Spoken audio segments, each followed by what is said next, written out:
see the stars align. A night like this can never rewind. Can you hear the wolf cry out to the light? A night like this I've never shined so bright.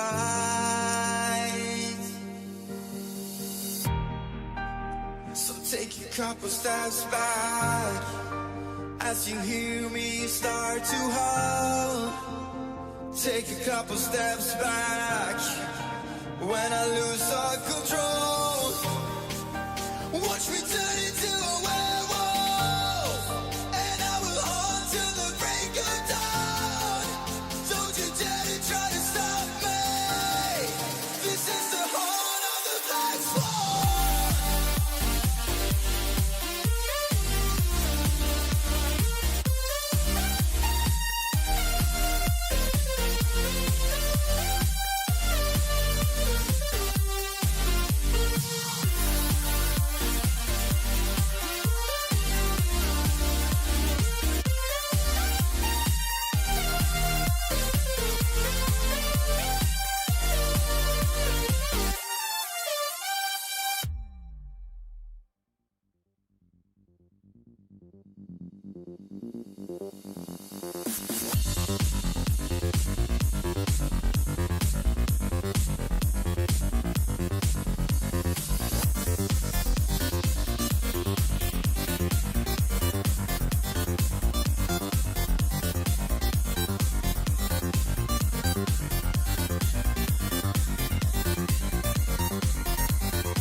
So take a couple steps back as you hear me start to howl. Take a couple steps back when I lose all control. Watch me turn into a werewolf, and I will haunt till the break of dawn. Don't you dare to try to stop me. This is the horn of the black swan.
Don't stop the body rock.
Don't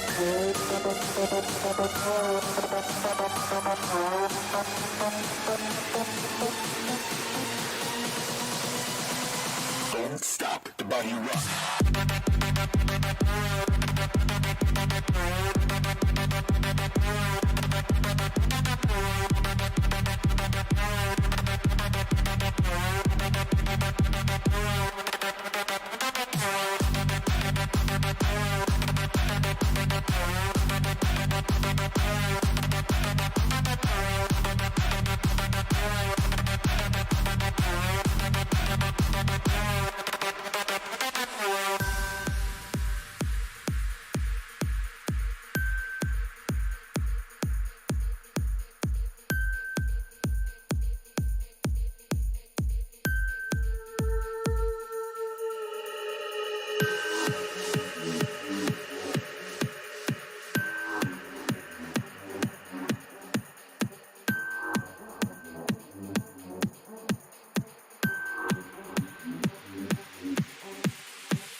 can you imagine where we would have been now if that international LAN never happened? And now it's been happening every year, and it's something to look forward to. It keeps it going.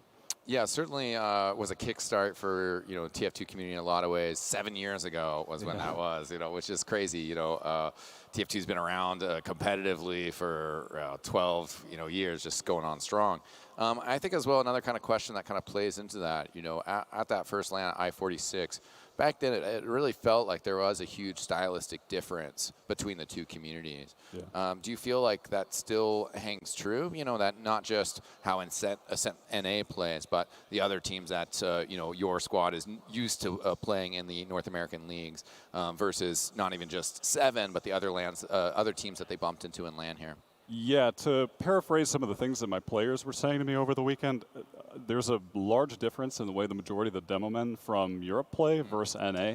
And I kind of think, I don't know, there's sort of a top-down theory where I think a lot of the demos kind of mimic Cadus, like prime Cadus in EU, and a lot of NA demos that currently play kind of looked at Habib, and those two styles sort of like drip down to the rest of the play from all the demos in the scene. That's, I don't know, working theory, but there's definitely a difference in the demo men, and also some of our players felt there was a difference in the way the scouts play for the majority of the scouts in Europe versus North America as well, with the exception of maybe AMS being one of the more NA kind of scouts in the way he plays. But yeah, so less overall difference than the entirety of the way the teams are playing, but some of the individual classes, yeah, they were feeling there were some differences. And your squad did get the 2-0 on Feint. Yeah. Feint were able to take a map off 7 in the lower bracket final that we saw earlier. Also, Feint kind of pulling out some, sort of unorthodox strategies. Is that something else that, perhaps the EU scene has been innovating, or are there some things that, you've seen inklings of in North America that, means this stuff doesn't really surprise you, like the banners, perhaps? Yeah, the banners, that never has been used in NA at any point. And I think we were talking about this the other day, how the banners have been used in Europe for so long. There's always teams that use the banners in Europe. They're never used in NA at all. Yeah, like all the Russian teams used to use the banners all the time, and that just never really happened in NA. So, there are the little things like that, but for the most part, all the teams, there's not any new style that is so different that it's not something we're prepared for. Like Feint, they felt played sort of in a similar style to Froyotech. 7 is kind of a bit separate from that style, where they're a little bit more slow paced, a bit more methodical. But yeah, no overall styles that are that new. You got some questions you want to get for the boy, or?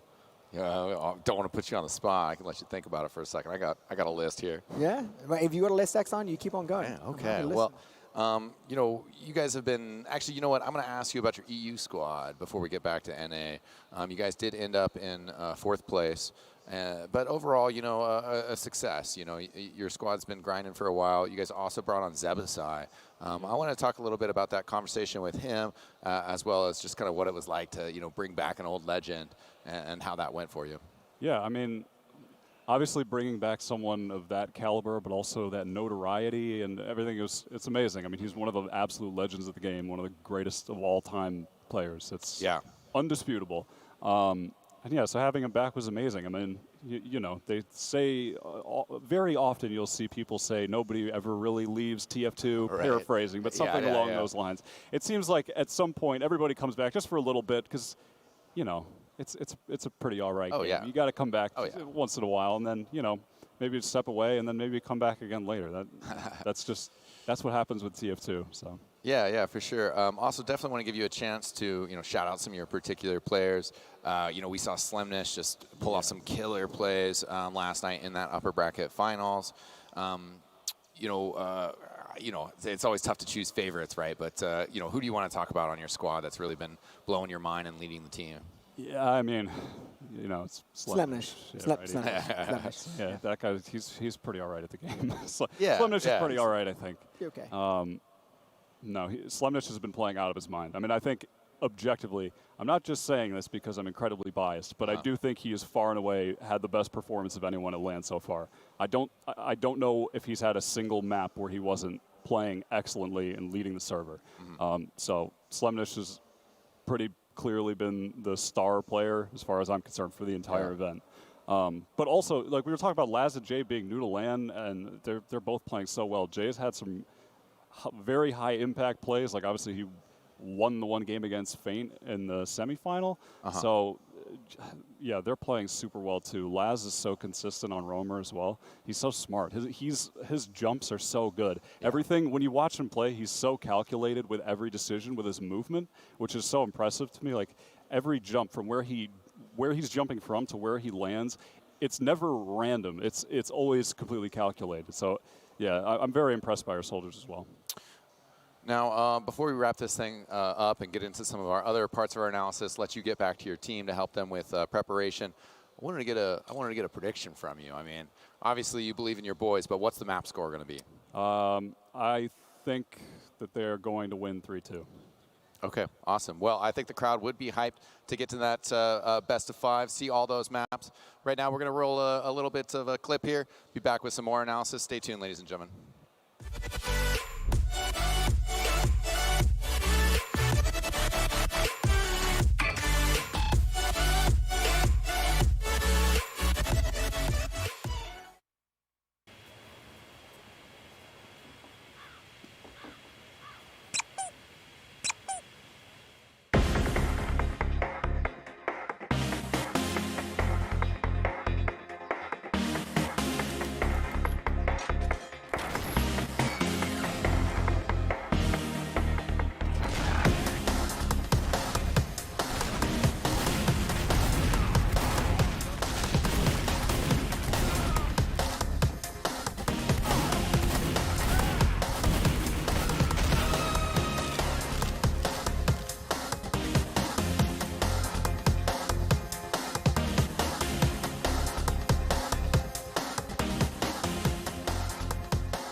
And we're back.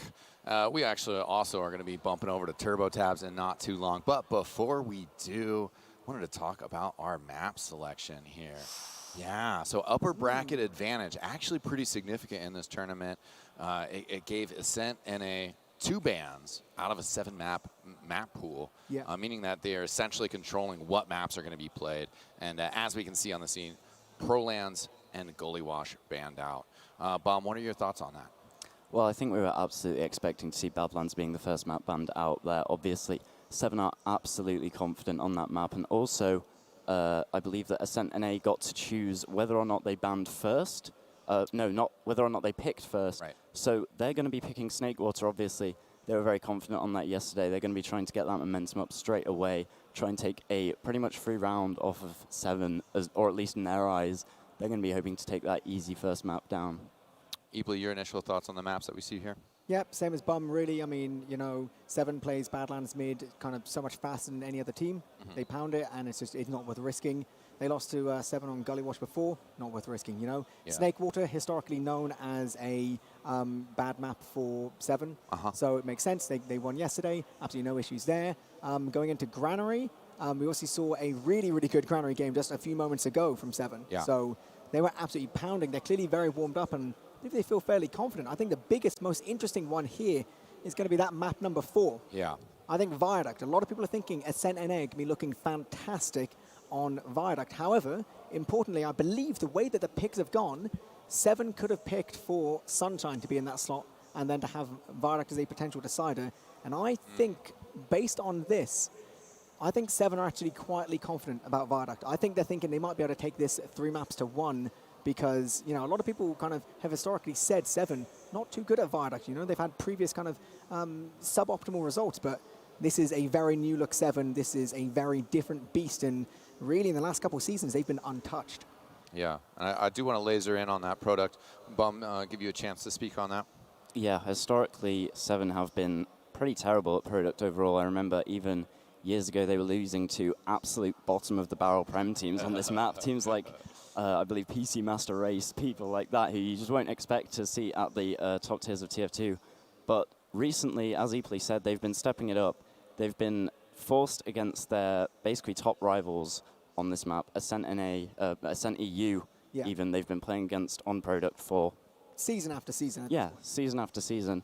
Obviously, apparently TF2 seeds the maps in each week randomly, but shout out to Ayoshi. Yeah, for sure. One of our very capable admins here this weekend, side by side with Henny. They've been holding it down. There was also another just kind of small tidbit, but I find it interesting. The rule sets between NA and EU have been pretty solidified. In past years, there's been a few issues where either NA is used to things a little bit longer. EU has banned certain things that NA just had banned for 2 months of the last season or something like that. You also have the banners. Is some of that going to come into play here? Different rule sets, or final thoughts on you guys on maps that we saw in the upper bracket finals? You want to key in on? I honestly think yesterday was so close. It was absolutely neck and neck the entire time. Even the final map, Sunshine, it was a coin toss. I think it's going to be so close, almost impossible to predict. Yeah. Well, we're going to go over to the stage right now, check it out with Turbo Tabs, and get introduced to the teams here.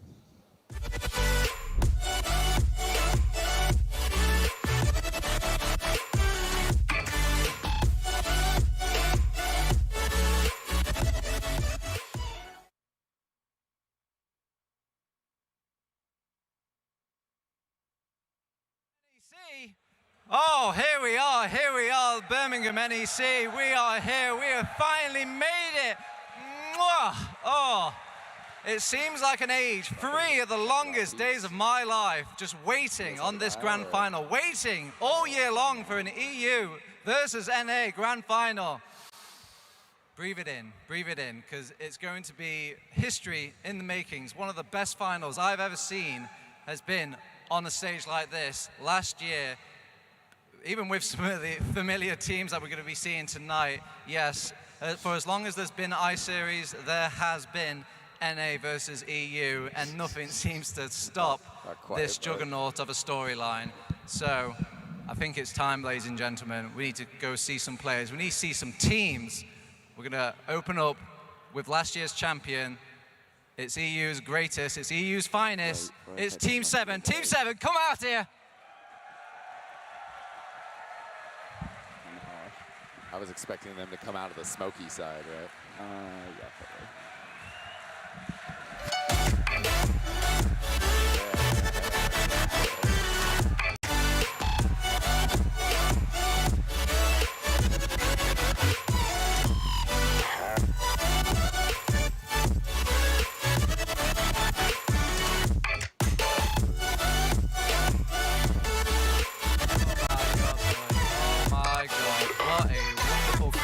Love the EU bias.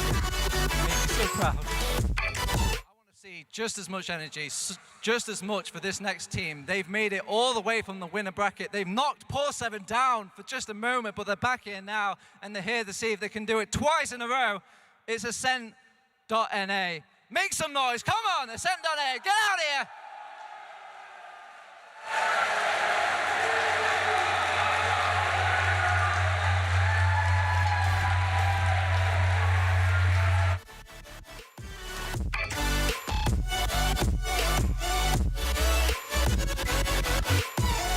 They've brought nothing but great TF2 content here on these past few days. It's been a fantastic group stage, and now I want to see if it's followed up here on the grand stage of the Birmingham NEC Arena, here at our Insomnia65. All right, boys, we've got both of our teams, and I've been Turbo Tabs. I'm going to throw it back to the analysts. I want to get some predictions out of them. Boys, who's going to win?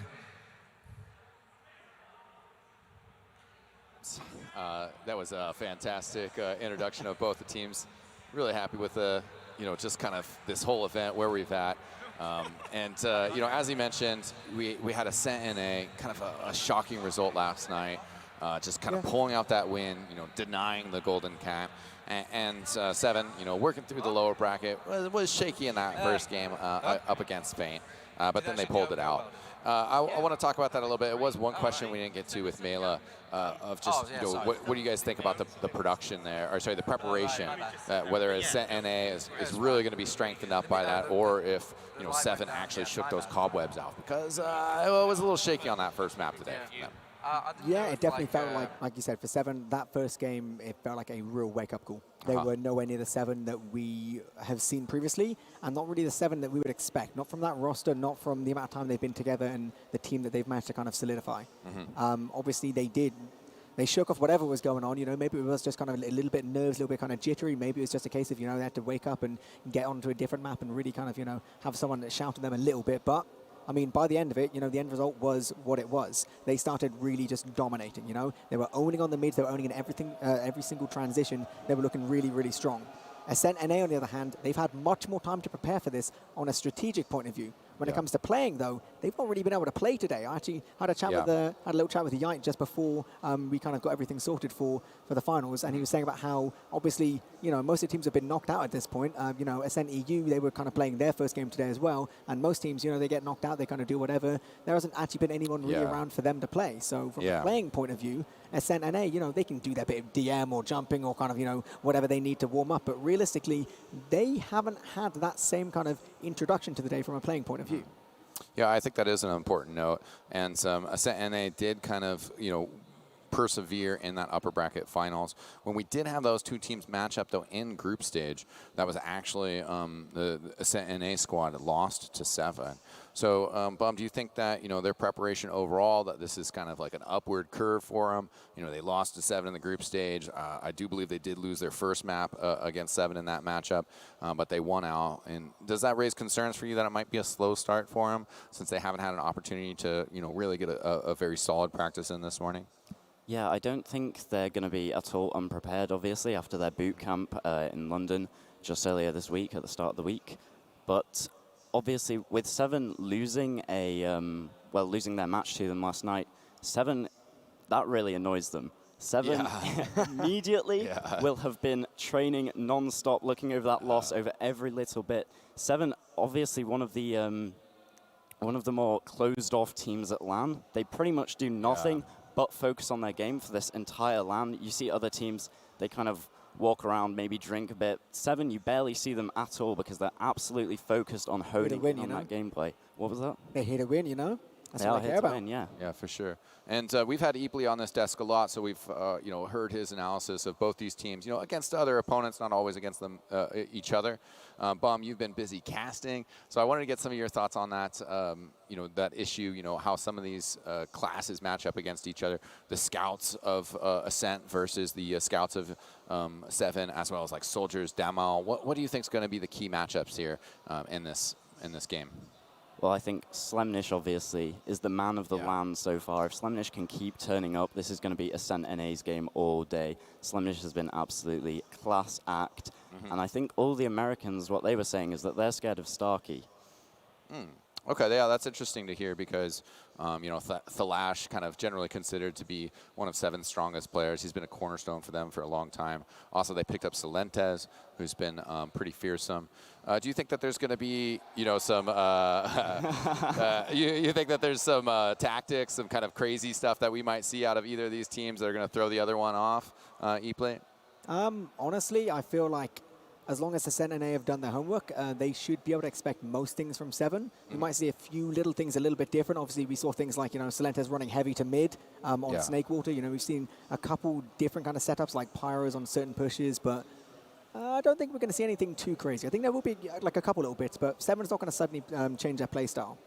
From Ascent NA's point of view, you know, I mean, Seven will have now looked over all the demos. They would have, you know, checked everything meticulously with a fine-tooth comb, going through everything from the games yesterday, and they will have at least tried everything they can to get an idea of their playstyle. I think it's more going to be a case of a battle of these 6 incredible players against the other 6 incredible players, and it's going to be a battle between 2 very different playstyles, and which one's going to kind of, you know, win out in this long format of a final. And the playstyle is something that I wanted to talk about as well, because obviously Mela was saying no one in North America has ever been using banners very much. All of Europe have got very accustomed to that because they have to go against a team with the playstyle of Seven. Obviously, this not so much slow anymore, but very careful playstyle where they'll only take opportunities when they really need to. And Ascent NA won't be used to that at all because obviously, It's not the same experience. yeah, they don't have anyone being that slow that they have to use banners against. And we are going to head to the casters real quick here. So very quickly, map score prediction at Epley. I'm just going to say it's going to be something like a 4-1. It's going to be Ascent NA winning this. And from you, Bob. I was going to say 4-1 as well, Ascent NA. Okay, 4-1's the prediction. Let's throw it over to our casters, though. Going to be Grumpy Koi and Kermit holding it down for these grand finals. Thank you very much, Eckstein. Yeah, I'm Grumpy Koi. I'm joined by Kermit, and we're going to be doing the grand final of I-65 Ascent NA vs 7. What a matchup we've got going. This is going to be good. This is going to be real good. Oh, 100%. I'm so excited. We're going to be getting live very, very soon, and it is going to be an absolute Goliath matchup. Mentioned it before, but one thing is, to me, is you got like Starkey and Slemnish are going to be popping off against each other. Yeah. It's going to be an incredibly intense match, and personally, I can't wait to get into the action. Are there any standout players for you, Anand? Laz. Before you even finish it, Laz. Laz. Everyone, right? Slemnish is good, right? Yeah. We all know that. Laz does not get the attention and the just the credit that I feel he deserves. He has done so much for the team, and it seems like with in-game stats so little. Laz is for me the MVP of the team. He just can make infinite amounts of space. It seems for the team. He can clutch everything. Whenever they've needed a clutch play, and it's him in that situation to make the play, he has not failed once. He is very, very consistent, yeah. and for his first LAN as well. Yeah, is this his first ever LAN? First LAN here, yeah, as far as I'm aware. As far as you're aware. Yeah. But is it his first LAN? Is he one of the guys whose first LAN it is in general? With the rest of his team. Yeah. With the rest of his team. Yeah, with his roster. Yeah, he might have been to RGB LAN, and I think it's in Pennsylvania. Not 100% sure. Yeah, I think it's in Philly. Yeah, he could have been there, but I'm not 100% sure. But he's, for someone who's at least, we'll say, not a LAN veteran compared to at least everyone basically on 7, he's been doing incredible. Yeah, no, he really has, and especially the counterpart on 7 that he's got to go against. You mentioned experience. Salentes is nothing but experienced.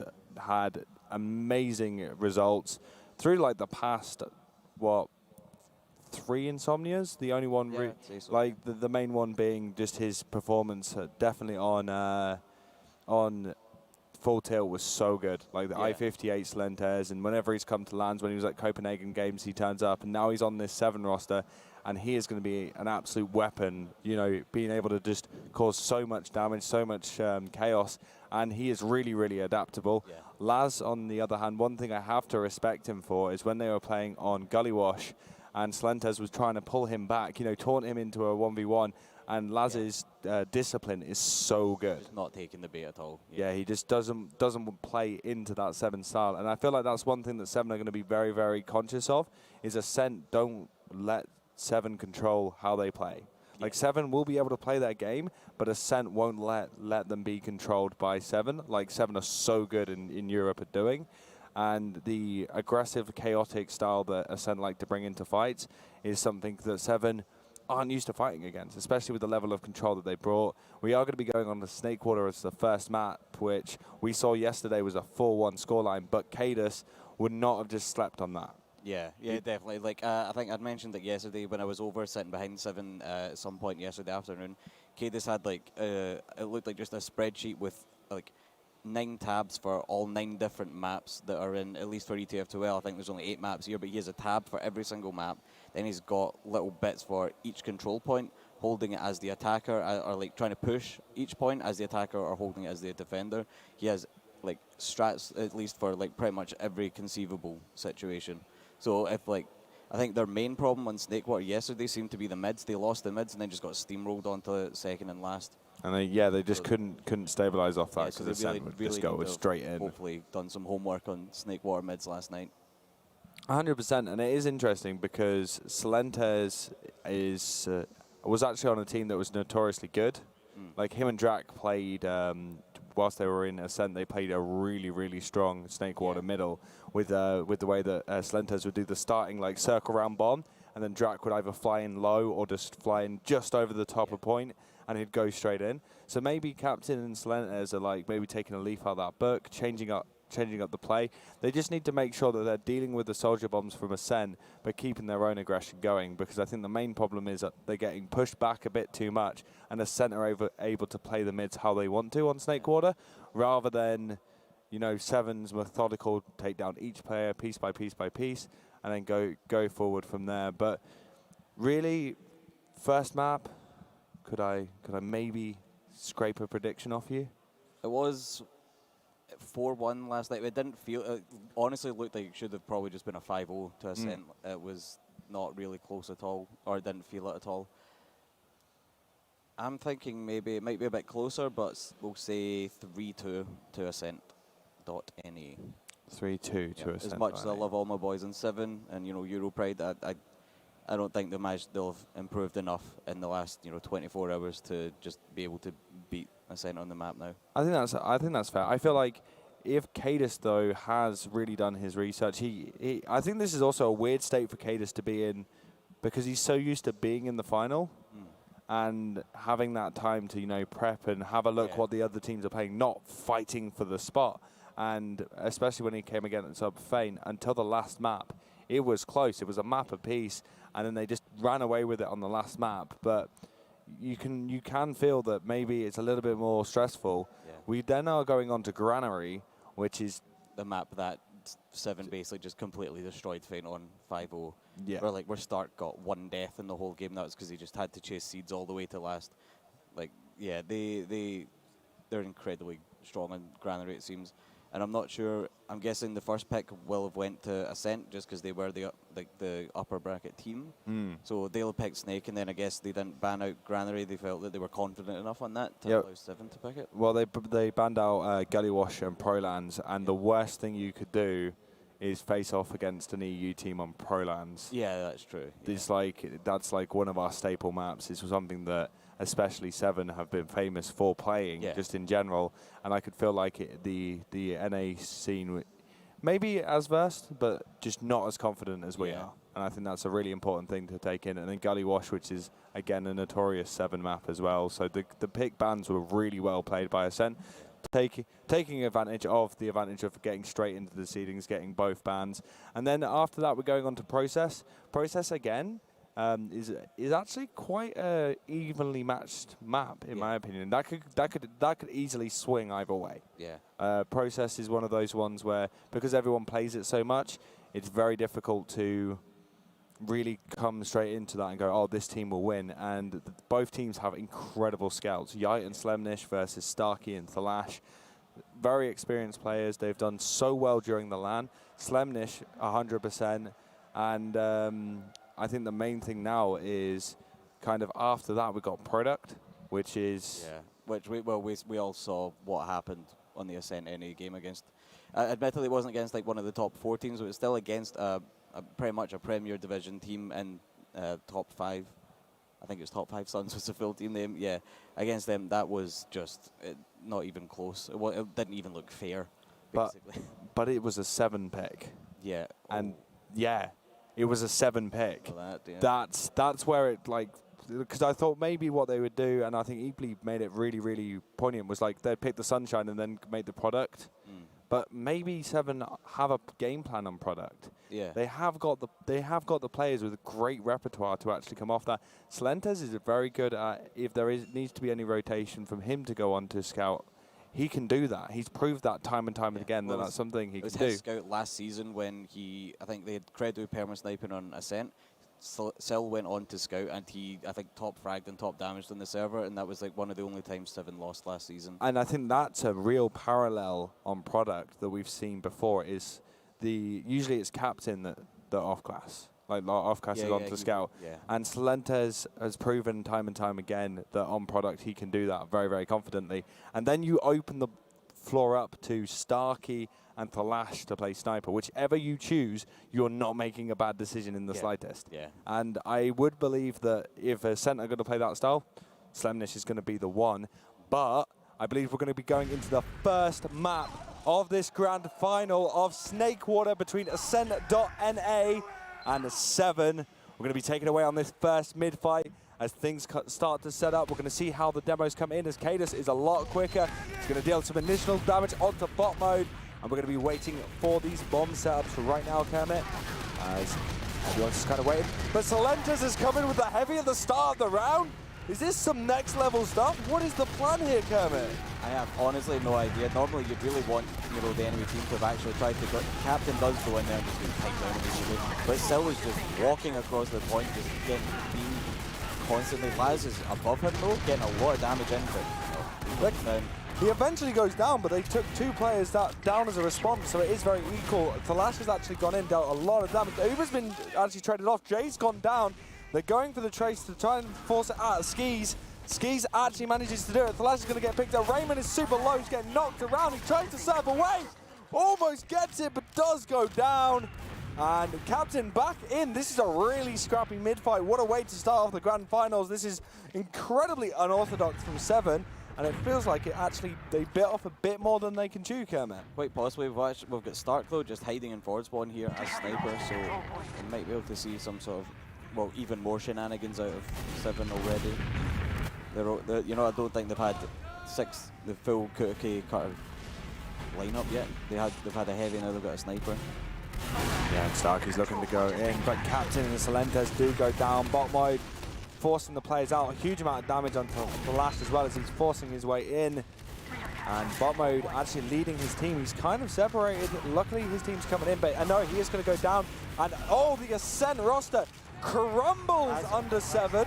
Laz is in behind and he is going to get cleaned up, not before taking down Cadus, but Skis all alone waiting for the spawners.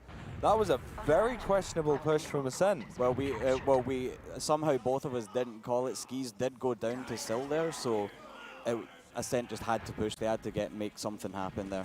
They had to go in on Raymond. They got him very, very low, but he did manage to survive on last there. And now we're going to be seeing the Ascent's Slemnish coming onto the sniper class, looking for those angles. And you know, Seven, we mentioned it before, but they feel very different for obvious reasons. As they're looking to go in, Slemnish looking for an angle, whilst the rest of Seven are slowly pushing their way in. They need to pressure as Salentes goes in. Trades do start happening, and Slemnish and Laz do go down respectively, but they did lose Cadus, and we're going to see a backpedal out of Ascent, even though the demo for Seven did go down, but they are very confidently holding this mid, and they converted it into their side right now, Cameron. Yeah, Ascent know that there was like pretty much full Uber for Seven there. I'm not sure about the Cadus trade for Slemnish, but I guess it's worked out in the end. You know, Ascent didn't try and push back in against the full Uber with only 60% or so. Yeah, now Ubers have been equaled out, and Cadus waiting for an opportunity for his team to come in. We're seeing little peaks here and there, but everything has equalized, so we may see some bomb play coming out of Salentes or Captain, as they still looks like he maybe wanted to go window. There is a bit of spam going his way, but he's going to go in. He's going to try and sink on. He has been suspended. He's trying to get the second one. Skis only going down to 7 HP though. Good cleanup from Ascent, and now Laz is going in. He's looking for someone to connect onto. He's gone onto Upper Saw. His team's trying to support, trying to wedge him in, and they haven't been able to connect much as Laz looked for the opportunity, didn't see it, and they have reset, knowing that Salentes is going to come back any second, so they've decided not to go through that play. Do you know something that's really impressed me so far, Kamit? Is you get to the grand finals and teams, you know, look really pensive, really like passive. They don't want to really go in, but both teams are looking to create these opportunities right now. They're not looking to hold back. Cadus is now rotating into an angle in Upper Saw through window. Yite may even want to just try and go in on him. There's like so many little opportunities where players are trying to play a lot more aggro than we've seen before. Salentes now looking for a bomb. Straight in, he's going for another play. He's completely deep. Skis is on his own. He may get the force. 42 HP. Skis holding on very, very well. I think so did slightly beef one of his rockets, didn't land quite underneath Skis. Yeah, it was. Laz is in behind though, onto Raymond. He has one rocket and goes down to Stark. It's just sacks for sacks. Is this the best way to do this right now, Kermit, or should we change things up now? I'd say it pretty much is like either point, any point, either team could just run a sniper or a spy. Even they could run any sort of off class just to try and break the stalemate here. But you know, it's a grand final. Still's going in again, third time. Nice. Oh my God! Oh. No way! Skis goes down. Still trades with his life. He doesn't care. That's going to be full ad for 7 here. They're going to be ready to push in as soon as Cell's up. I'm speechless. That was such a beautiful bomb, and we can see the pressure from Yite and Jay trying to get the force, but they're going to go down, and now Uber's full in advantage for 7. They've done an incredible... Salenta is just so big there, and we're going to see 7 going in lower. They've used their Uber. They're actually playing the game they want to, getting the player onto point, waiting for the players to come on. They're cleaning them up, and that's going to be so close. The center tried to deny as much as possible, but 7 are going to take the first round of Snakewater. Kermit, what a play from Salentes. Yeah, that was absolutely huge. That was insane. And the push there on last though almost went the same as so many of 7's pushes yesterday on last, where they almost just don't get the cap time, but they did manage to play the map properly. And for the first time that I've seen, 7 are ahead on Snakewater. And it does feel like a very different on 7. heavy to mid again. Yeah, this seems I think to this be... is their strat. This, why not? You know, I guess it's something that can work. Jade's actually bombing in onto Cadus, doesn't land the first thing, but oh my god, that flick shot straight onto Captain. He's going to get cleaned up. Talash is walking across onto Ski. Ski's trying to stay alive. Talash not... Ski's getting no help whatsoever. No, Raymond's in the exact same position. Slemnish is going to trade it out, but the 2v1 and the absolute collapse from the Ascent Scouts are going to win them out that very scrappy mid-fight. Yeah, Yite and Slemnish got all 6 frags in that mid there for the Ascent team. I think Still ended up getting 3 as well on his own as the heavy. Got both soldiers and I think one other. Yeah, they've Ascent managing to stabilize there and getting the mid. We're going to probably see 7 looking to hold on to their second there. Going to be able to do so, as most teams have they're just not got much of an advantage, but Knight's going in. He's holding with Laz. There's going to be a bomb in from Sill as he's trying to get onto Skis. Wants to get oh my god, Sill is huge! I mentioned it before, but my god, Cadus is going down, but that doesn't matter. 7 cleaning up the last player. What a handle of that push into grass. That was absolutely huge. Like, I think Captain got 2 there, Sill got 2. The soldiers from 7 there just showing why they are on the best team in Europe. I think Sill and Captain have definitely had a conversation about this map. I think Sill has brought some little bit of mentality into it, but really it's been incredible from the soldiers. They've done an amazing job, and especially dealing with that push in Kermit. You know, there was a bit of an overextension. I felt like Ascent were a bit too keen to come in, and 7 punished them perfectly, and now they've got this Uber ad. But Cadus is kind of in on his own. He's finally joined by his teammates. He's going to get those heals up. We see the bomb, but belt mode with a really good, stickies, killing out 2 players. And we're going to see everything kind of settle out as Ascent looking to go in. Yeah, Sucker's pretty far ahead of the team there, but everyone from Ascent does finally catch up to him. Uber comes out from 7, they got onto Skis, they force the Uber. Yeah, and they're looking to get frags, and it's extremely scrappy as players are trying to escape, but it's going to be the 7 roster that are starting to fall down, but Flash gets onto bot mode. But, you know, they're doing trade for trade. 7 with 1 round ahead, but it doesn't feel like they're completely in control. As Ascent are looking to pressure onto them, and that was good riposte and good post-Uber fight from Ascent. It's a really small thing, but something that could be a tell for how 7 are feeling right there. In their communications, Raymond and Cadus were together just on mid there, and then for some reason, even though they were the only 2 alive, they went different ways to leave to get out to second. Like, it seems like they're just not... Like, they've been looking good so far, but maybe they're not quite all on the same page. The little chink in the armor that is 7's coherence with each other, and that can spell disaster, and that's why Snakewater has always been notoriously one of 7's worst maps, because they do get separated quite easily on this map. And Ascent are looking to rotate themselves with this little bit of an Uber ad. They need to make sure that if they're going to do this, they need to get Raymond so quick. Maybe just send in a player, because 7 are going to be holding things.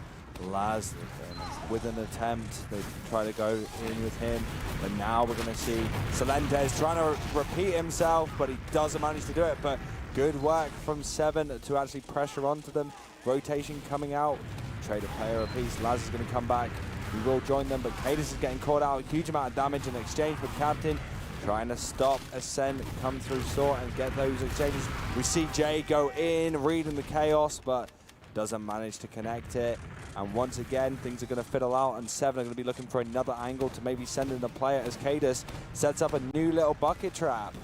Yeah, Captain getting aggressive and Saw there, but manages to escape.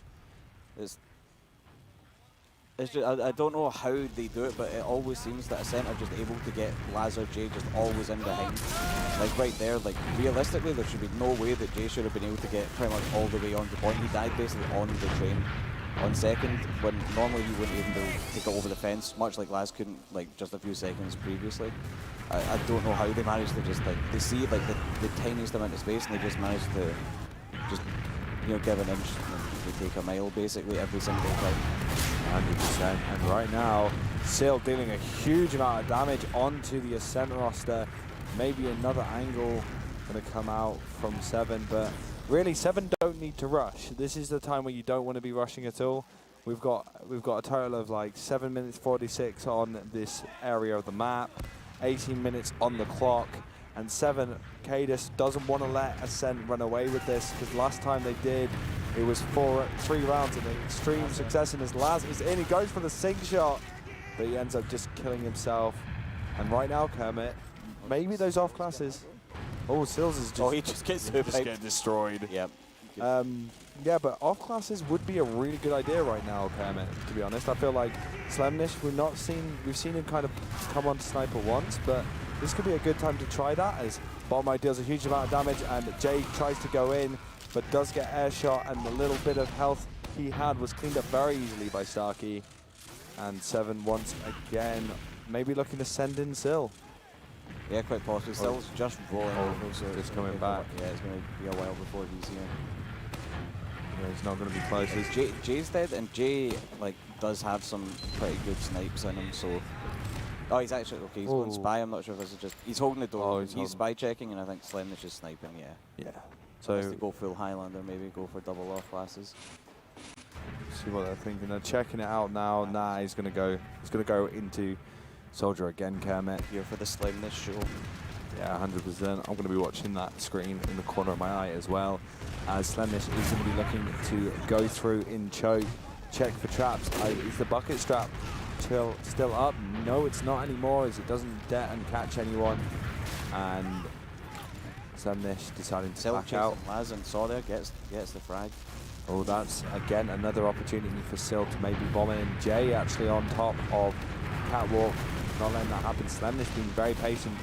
Raymond needs to make sure that he doesn't go too far forward, but Captain's actually going to get cleaned up, and Ascent again bringing a bit of aggression. Yeah. And they're just, oh my god, they get the force. Jay with a perfect read once again. Did he go through window or did he come from choke? I'm pretty sure he just jumped out of window there and just got straight in and managed to drop the lash and then mob the Uber on Raymond.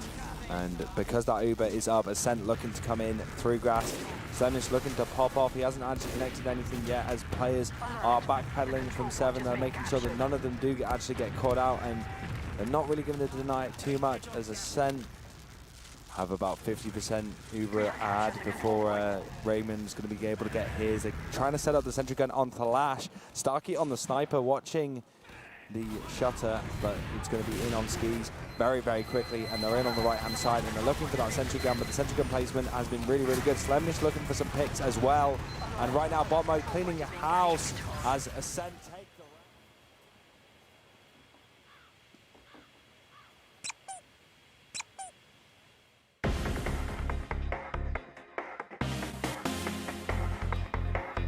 So we're going to go into round 3 here. And we're back on round 3. It's going to be another mid fight. And Cadus, bot mode, where even are you? Hello? Cadus is so fast to mid.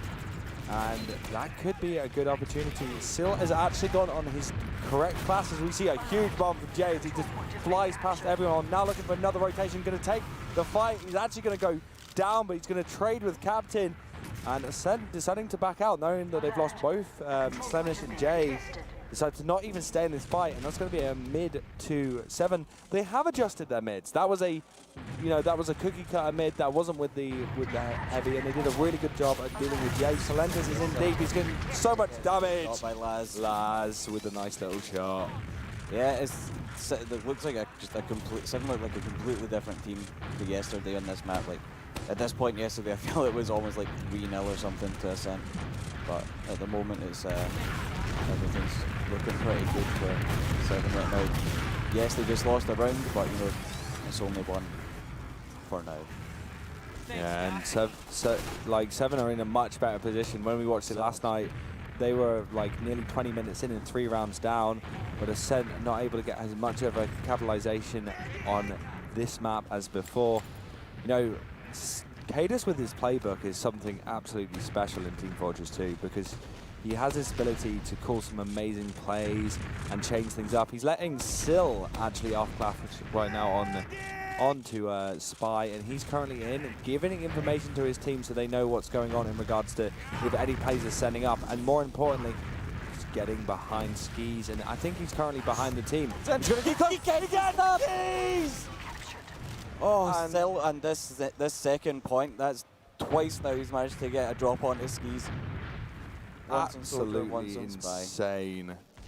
Syl just playing his heart out. Off classes, bombs, it doesn't matter. Even if he's on the Putis, he wants to participate with his team, and that's exactly what he's doing.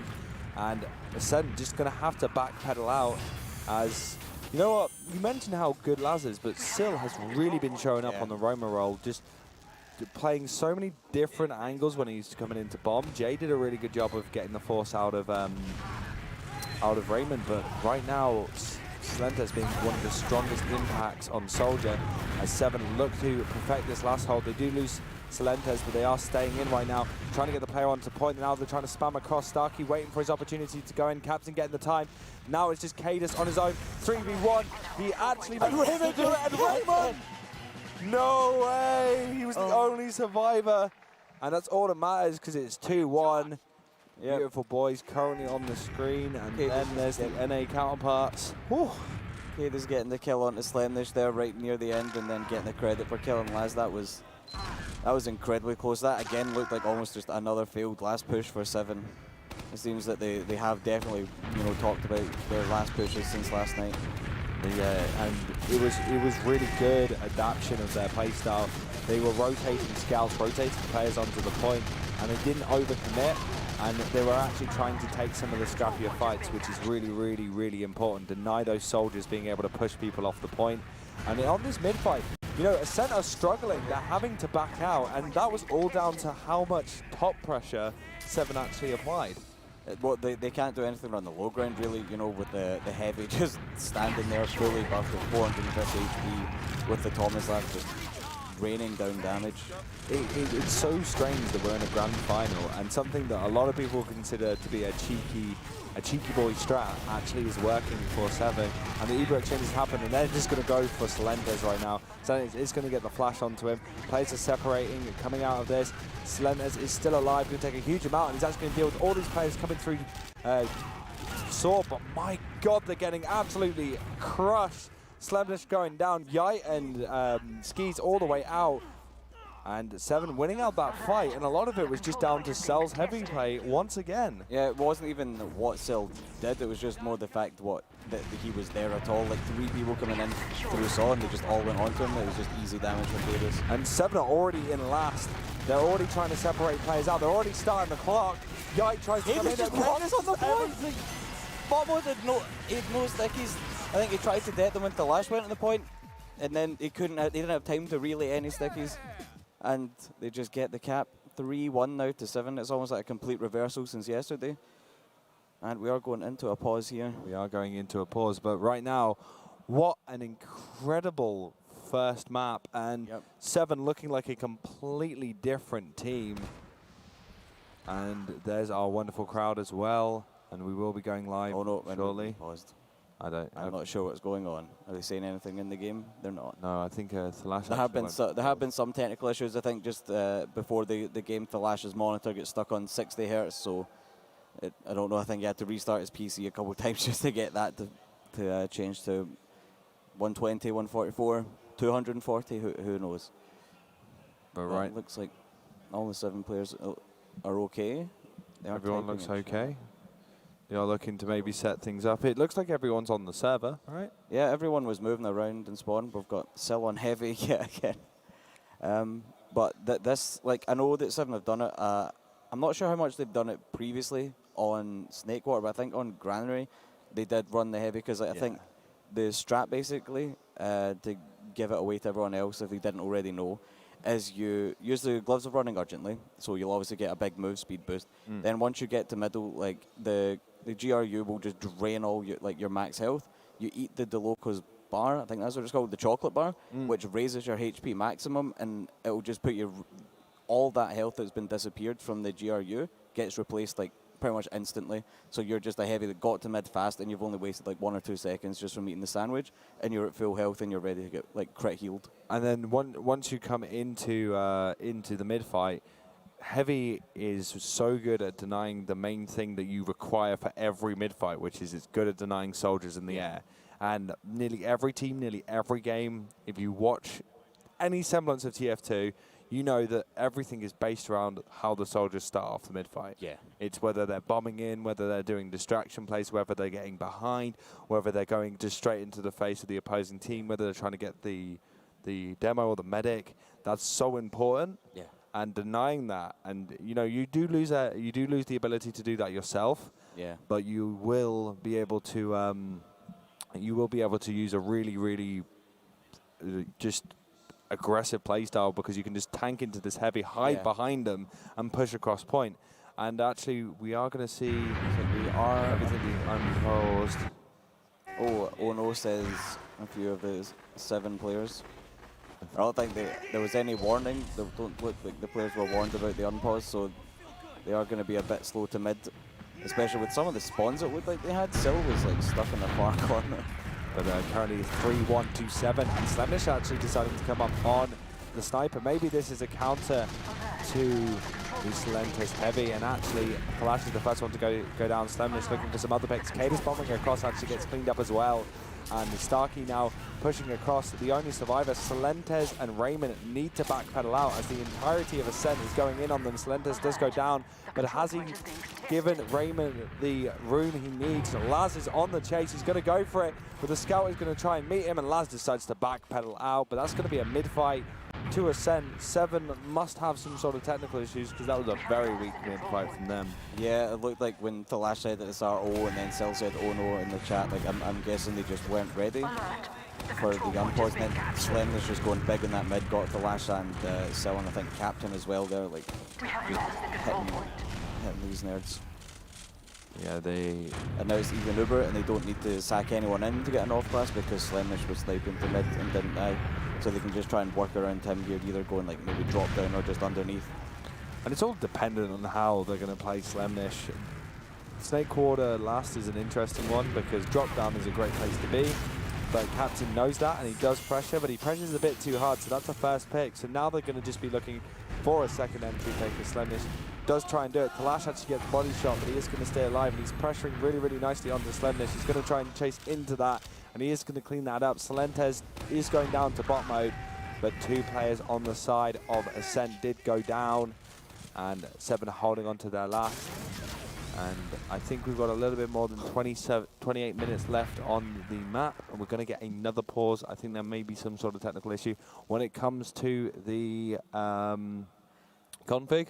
Yep. But it's a TF2 Grand Final. This is always going to happen. The main reason is, for those who aren't aware, these guys have been playing on setups the entire weekend, and those setups have been, in the LAN hall. Some of them have actually been using their own computers that they bought from home. Whilst this is taking a file, literally all you got is a USB stick, popping it in, and trying to play on that. And we've got a wonderful Team Fortress 2 crowd that turns up every single year. And did you hear the roar at the start of the game? Yeah, it's always good to hear. It's always good to hear. Yeah, it's always good to hear those guys. And we're going to be having much more of that as the night progresses. Hopefully, I hope it goes to 5 maps. Like, who doesn't? Yeah, it'd be nice to see. Hopefully, don't just get like a complete roll.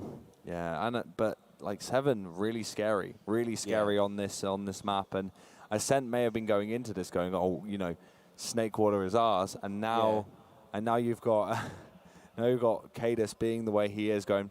Actually, no, that was the plan all along, and we are going to get an unpause. Again, it wasn't really of choice by the players, but the admin changing the time limit. It was they went to restart a round earlier and accidentally restarted the entire game, so they changed everyone's score on the scoreboards to 0, and they had to just start the game. They have to figure out how much time they had left, I guess, from the stream, and then restart the game with the correct amount of time left instead of adding another 20 minutes on. I think Ascent and A, though, would love those extra 20 minutes, because right now they are 2 rounds down. 7 holding a really nice last hold. Slemnish again now rotating into drop down, looking for a pick, and Captain probably going to expect that from Slemnish. Going to maybe pressure. They may be able to see the dot, and Slemnish is probably very confused right now, going, where the heck is the 7 combo, as they're holding in a very interesting, very European place, which is very, very far forward. Actually going down there, that's pretty much going to have to be a retreat on a second for Ascent here. Yeah, I'm just loving this this sentry placement as well. The slam bang in the middle actually denied the peak from Slemnish. He wasn't able to do anything, and Ascent are going to have to try and get some sort of advantage, whether it's a force onto Raymond, whether it's the sentry gun down, or some picks where they can get Slemnish in to start fragging. But how are they going to do it, Kermit? I have no idea. They just need to keep working around Slemnish, basically. They just need to peek, let him peek every single angle possible over and over. Seven need to do something, though. Like, Cadis is going to be laying stickies down at Slemnish's feet. He is lucky to be alive there. I think there's 2 stickies underneath him. Yeah, he's been... He just needs to keep... He needs to keep doing what he's doing. He just needs to keep rotating and just have his team, like, have his back, basically. Yeah, the team needs to rotate every time. They have to be careful because the sentry gun placement does protect against this shutter, but when it comes to the classic on top of crate, it's not that great. And Slemnish immediately getting shot at by Captain. Captain trying to deny. He's trying to peek, and like I said, that sentry gun is in such an awkward place for Slemnish. He just can't peek in, and I think Starkey may have moved it back a little bit to make sure it now covers the shutter door. And Slemnish is now rotating onto the left-hand side. 7 holding their last very, very well. And Cadis is going to clean up Slemnish with his stickies. And Ascent backpedaling out. They haven't got the thing they needed, which is their fragger. And Salentez, looked like he was going to think about maybe going in for some sort of sack play, but they don't need to do it. That's the most important thing, is they got 5 minutes to kill. 7 don't need to go crazy. They can park the bus, play their game, and make sure that Ascent can't play theirs. The damage that's coming out from 7 right now is just unreal. It's happened like time and time again where you look at the health for 7 and most of them are pretty much full HP or buff. And at the same time on the Ascent side, everyone is like half HP. Like 7 are just doing such a good job in all of these stalemates of making sure that Ascent are low and can't push. But again there, like you can see Laz 64 HP, bot mode was under half HP as well. Everyone is just taking so much damage on Ascent that they've not really got the time to actually get in. Bot mode looking for that space, looking to go on to the lash, decides not to go for the shot, and actually is going to go down to Salentez, and that's a big pick. That's going to be a back pedal out of Ascent. Cell's coming in from underneath. He has 1 rock on his skis, but does go down. No, he doesn't manage to connect it, and Ascent. Laz and Yai looking to see if anyone was being wrapped. I thought players maybe in a little bit closer than that, but they weren't. As Laz skip jumps in, he is behind. Someone's going to have to deal with him as he's just getting pushed around by the sentry gun. He is going to get cleaned up. Yike goes down to the sentry gun as well. And, you know, 7, they're just going to hold on to their last. They don't need to go crazy with it. They can just chill out. They've got 4 minutes left. They don't have to go. They don't have to really go anywhere. Yeah, the Captain and Thalash have gone down here. Like Thalash on top left of the stickies of bot mode. I'm not quite sure where Captain died, but it's 3 minutes 40 left in the game and 4 minutes 50 left in the round. Yike goes down to the stickies of Cadis on top right there as the Uber comes in from Steez. He's hiding in a corner. They need to get the force, but all they get is the sentry gun. The 7 holding on once again. Cadis staying alive, not even getting killed by the Uber, which is an awful place for Ascent to be in. 7 want to bring that forward, but actually they do lose to Laz. There is a lot of damage going on to players, but Laz gets piped. But apart from that, they don't really, you know, you got to give Ascent a lot of credit here. They're not letting Seven push out at all. They're keeping them locked in on their last.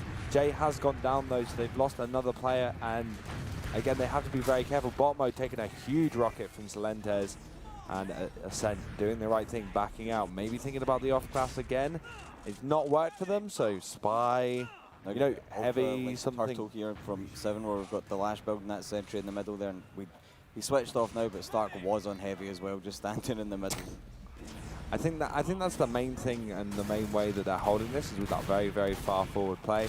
Ubers are equal, but I think Ascent want to go in. They've used their Uber, maybe thinking they have a little bit more than they do. As Raymond milks his Uber really, really nicely. They get the sentry gun. Are they going to be looking for some sort of repush or some sort of play on to Raymond? They're trying to get the force. Jay does manage to get it out of them.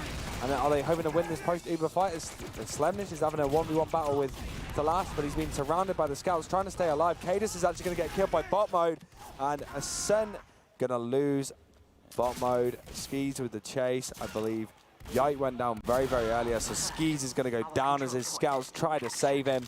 And Seven done a really good job of holding their last and able to push in there. It was looking a little bit sketchy there. It wasn't looking perfect from Seven, but it's more than enough. And it's almost the polar opposite of last night's result on Snakewater. Yeah, I don't know if like 7 maybe like, you know, deliberately threw a little bit on that map or something just to make sure they could get this through into the picks. I'm not really sure. Maybe they try to give like Ascent confidence that they shouldn't have had on the map. But whatever, if that or if they've just done their homework, like they've done an incredible job. If they have, you know, baited out Ascent. Yeah. There was some very good acting yesterday. Yeah. It was some very good acting because I didn't feel like Seven were not trying. They did look like they were putting the effort in, but Ascent were just so much stronger. And Laz is going to go down. And with 1 minute left, there is nothing that Ascent NA can do. Yeah. This is GG. And you know what? Well played by Seven. Yeah. Congratulations for the first map, guys. 100% as we're seeing the little bucket trap coming up. I love traps like that. They can be so well hidden. Yeah. That's like the only way I can get a kill on Team Fortress 2 is by he's just pops his Uber on second. Like yeah, he just on mid even. Yeah, there's just nothing. Yeah, I think he's like just wanting to bait some sort of fight. But now Ascent, how have they got to think about this? Like they have to. Are they gonna go into it going, oh my god, we've just lost the map that we wanted? Or are we possibly? Or are we going to go down the route of actually, you know, coming into Granary, which is a goddamn terrifying map to play 7 against? Yeah. And surprise on Granary. I believe they may have faced off once in the group stages, where I think 7 won 3-2. But I think that was one game. That was a game that a lot of people were upset wasn't casted because obviously it's like the 2 top teams from the tournament. But it was played on a LAN server, I think, that hadn't quite been set up properly, so it's not. There's no even map info. You don't even know what map it was played on. You just have to ask the players. Yeah, we would have to ask the players. But you know what? Let's ask someone else right now because we have got our wonderful analysis desk with us. We have Eckstein, we have Epley, and actually we have Eames on the analysis desk. So we're going to pass them over to you boys. Yeah, thank you so much, Grumpy and Kermit. Excellent job on the casting. Eames, welcome to the desk. And we actually should have a pretty quick turnaround here. So let's just get straight into it. What did you see in that map? Well, I saw a really, really excellent adaptation from 7 from their, I think it was one of the earlier knockout games against Ascent on Snakewater, which they got absolutely destroyed on. They lost 4-1. One of the main reasons for that, really, was that, because it's really weird hearing myself in the background, but anyway, I'll get used to it. They got rolled on mids, and they lost rounds very quickly off the back of that. And one of the main strengths of the Ascent NA is they play a chaotic style. They have very, very strong DM, and they just barrel into them. And 7s traditionally have had very poor mids on Snakewater. And so the heavy to mid is just such a perfect strat to adapt to that because there's really no way you can get wiped on a mid when you have a heavy. You can lose mid maybe if you lose one player and you slowly lose it, but you can never get wiped. So that big problem of instantly losing a round to a completely failed mid fight, that was completely nullified, and then they just played stalemates very, very effectively. So really nice adaptation by 7. Your initial reactions as well, Epley? Obviously, you know, the mids made a huge difference. It was something which was a real issue for them yesterday. Other than that, I mean, you've really got to shout out Silentes. Yeah. Silentes came out absolutely huge that game. He had some phenomenal plays, an incredible air shot, you know? And ultimately, what it came down to is that Seven found success right at the start. They got themselves in that position where they could feel comfortable. And that entire game is very different to yesterday when they played Ascent NA. Seven were feeling comfortable the whole time. Ascent NA, they were not making their force attempts work. They were not kind of really getting anything crazy out of the bag. Even Slemnish sniping, it wasn't really working at all. Yeah. And they certainly look comfortable defending last as well. That's another thing that I want to kind of get down on and get your opinion on, Eames. It seemed like that sentry in the middle was very tough for Ascent to break through on. You know, have you run into that against Seven, or what are your thoughts on that defensive tactic? Just definitely. I mean, if you get the right hold on Snake with the sentry not dying, it's one of the hardest last to break, really, because the main door that you can actually get in from is the top right door, and if Cadus, as he was, he just sticking that door over and over again, and they would keep trying to get people in, trying to make some kind of playthrough there. Absolutely nothing doing, and the only really way to get something done is to get the sentry and get a sack off from left side somewhere, but the sentry never went down at all, I think. So it was just kind of easy mode. I think the way they should have approached it was not to go through the door that Cadus was holding so hard, but realistically, it's a very difficult last to break in only 7 minutes. Yeah, let's take a look at the logs as well while we still have a moment here. And so, equally some standout numbers for you. Obviously, bot mode, he was getting some decent damage in, but ultimately it felt like a lot of that may have just been in some of these kind of stalemate situations. You know, it was definitely significant. They had some really, really good team fights on the side of Ascent, but somehow it just didn't feel like they were really securing the frags in the same way. We're seeing 18 frags on Slemnish, still an incredibly impressive performance, but I feel like really it's got to come down to Laz, 3 for 13. You know, we're seeing Jay, 8 for 11.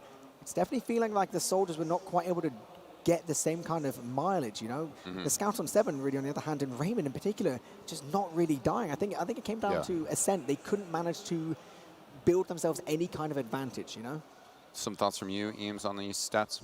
Well, obviously, it's going to be potentially slightly inflated logs from bot mode because he's playing as a heavy, and that makes it quite easy as demo to farm your logs a little bit. And yeah, that's true. You know, they had a lot of stalemate trying to break the stalemates with bot mode, and so obviously you're going to get a little bit more damage. So probably slightly inflated there. But I think the main thing to talk about in the logs is Slemnish playing the.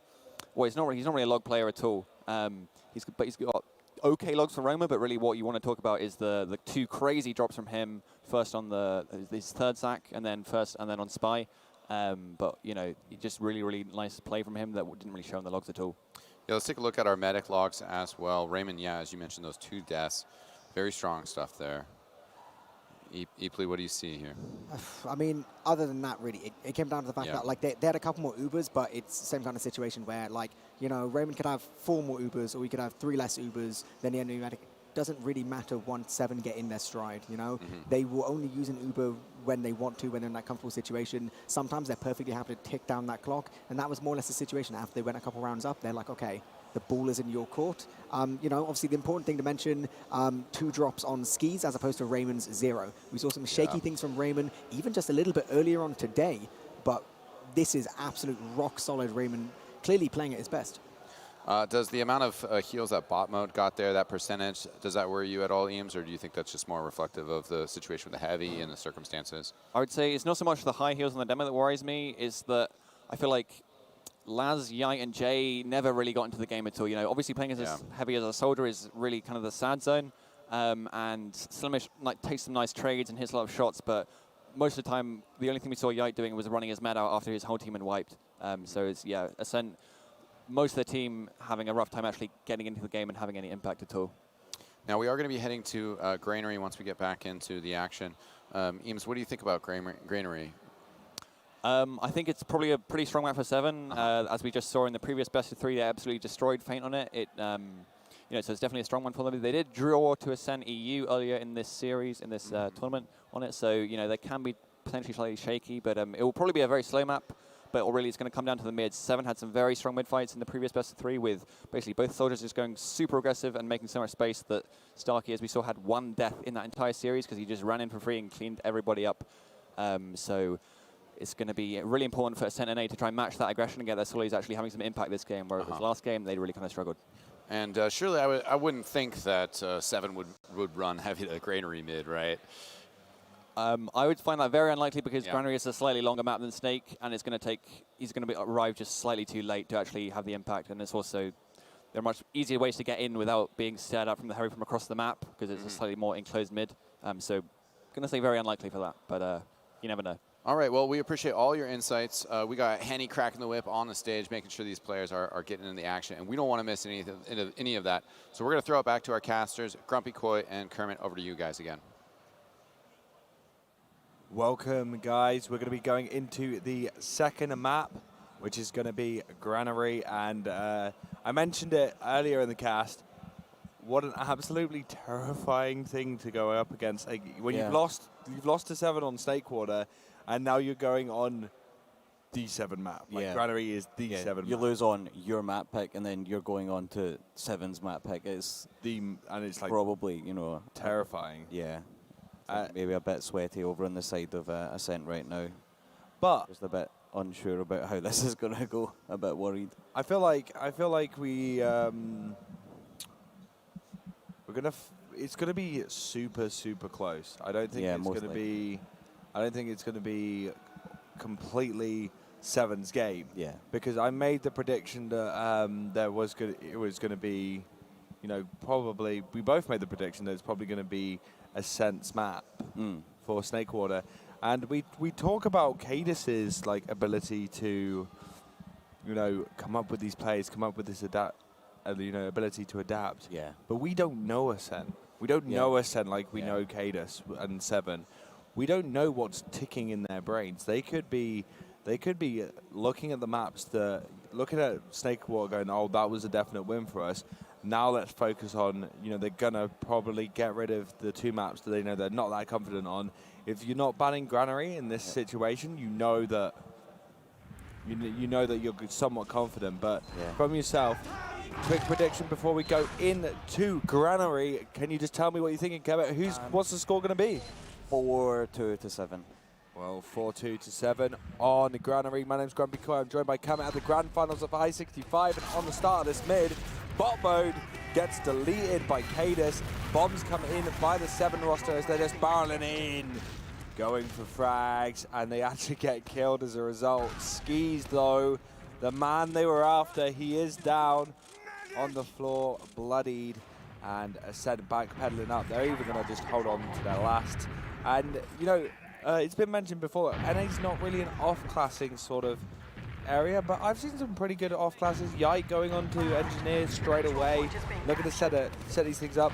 Cadis, though, looking for just going straight in. They're going to take second. They're going to have this 100% Uber ad, and they're going to take this all the way into last Kemet. Yeah, they want to make sure that there isn't a full level 3 sentry up for Ascent here. There probably will be, because it is most of the way there. But they do a full ad. Jay's on Sniper here, actually, on the right-hand side spawn. He actually did almost got a shot off onto Ray, and his head was poked up, but Uber has been popped out for a second. And they've gone through the left-hand side. They've got rid of the sentry gun. The collapse is coming in from Captain as they look for players, but Ascent barreling people onto the point, but it's Laz on his own. He's got the skill stick out. Flash is going to circle around, and 7 are going to take the first round in 1 minute 30. Ascent NA. Yep. Looking kind of... This could maybe be a repeat of 7 versus Feint earlier. Possibly not, but just for how quickly and how well they played that one round. Like, Sill's still on 0 points, and they're still a round up. Like, Sill doesn't need... It's all about Starking to last, really, in this map. It seems generally you think it's a soldier map, but it seems that 7 just play around their scouts. But right now, Ascent onto the second mid, bombing in. Oh, Jay with a beautiful rocket, going to clean up Starkey in the background. Laz now looking for a bomb over the top, but oh, 7 collapsing onto Ascent. Laz the only survivor, but the big collapse and return from the 7 roster just cleaned up Skis bot mode very quickly and just turned the mid fight into their advantage. 100% Uber looking to barrel themselves straight into this last point already. Ascent need to, you know, come up with a bit of a stronger last hold. They're trying to slow things down. They know they've got that hold. You know, Slemnish, come on that heavy. Bring us something that's going to slow this down. Building is not going to be your friend right now, as we see Jay on Sniper looking for that key pick. But apart from that, no other off classes coming out of Ascent. That's not in their playbook right now. Heavy on top of the pipe, I love that. That's such a good way to play this map, and I don't get why Ascent aren't doing it. Yeah, it's just it's such a good position to have, like, you know, a huge amount of HP. They just come in. Oh my God, Cadus! Absolutely destroying Ascent. They're just getting mulched. They've held. But they held. Raymond's only on 5 HP. They lost all their players. Raymond's actually getting caught up. I thought Ascent were going to lose it, but they wiped out 7. How? What? Even without the heavy, they've managed to pull it out. That proves me wrong. Yeah, but Skis did go down. He died a good bit before Raymond, so it is going to be over advantage for Ascent here. But where did the frags go? What were they on? Bot mode got a couple of frags, I think, and then it was just kind of all over the place. Jay got 2, bot mode got 2, Sarker got 1. Because Cadus just bombs in, did an old school Cadus bomb from one side to the other, straight onto Skis, and I thought that was going to be all she wrote because I saw another player go down as a result, but actually looking to set things up and hold on to middle. But Ascent pushing onto their yard. 7 maps on 7's pick, like 7 points, sorry, is how I feel about Gunnery. So they're holding the theoretical, like, 3rd point. Yeah.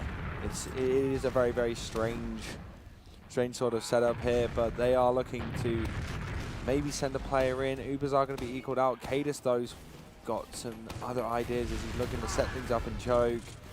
And Captain's taking control of Garage. And right now, we're just going to be waiting to see what Ascent are going to have to do because they are on the back foot.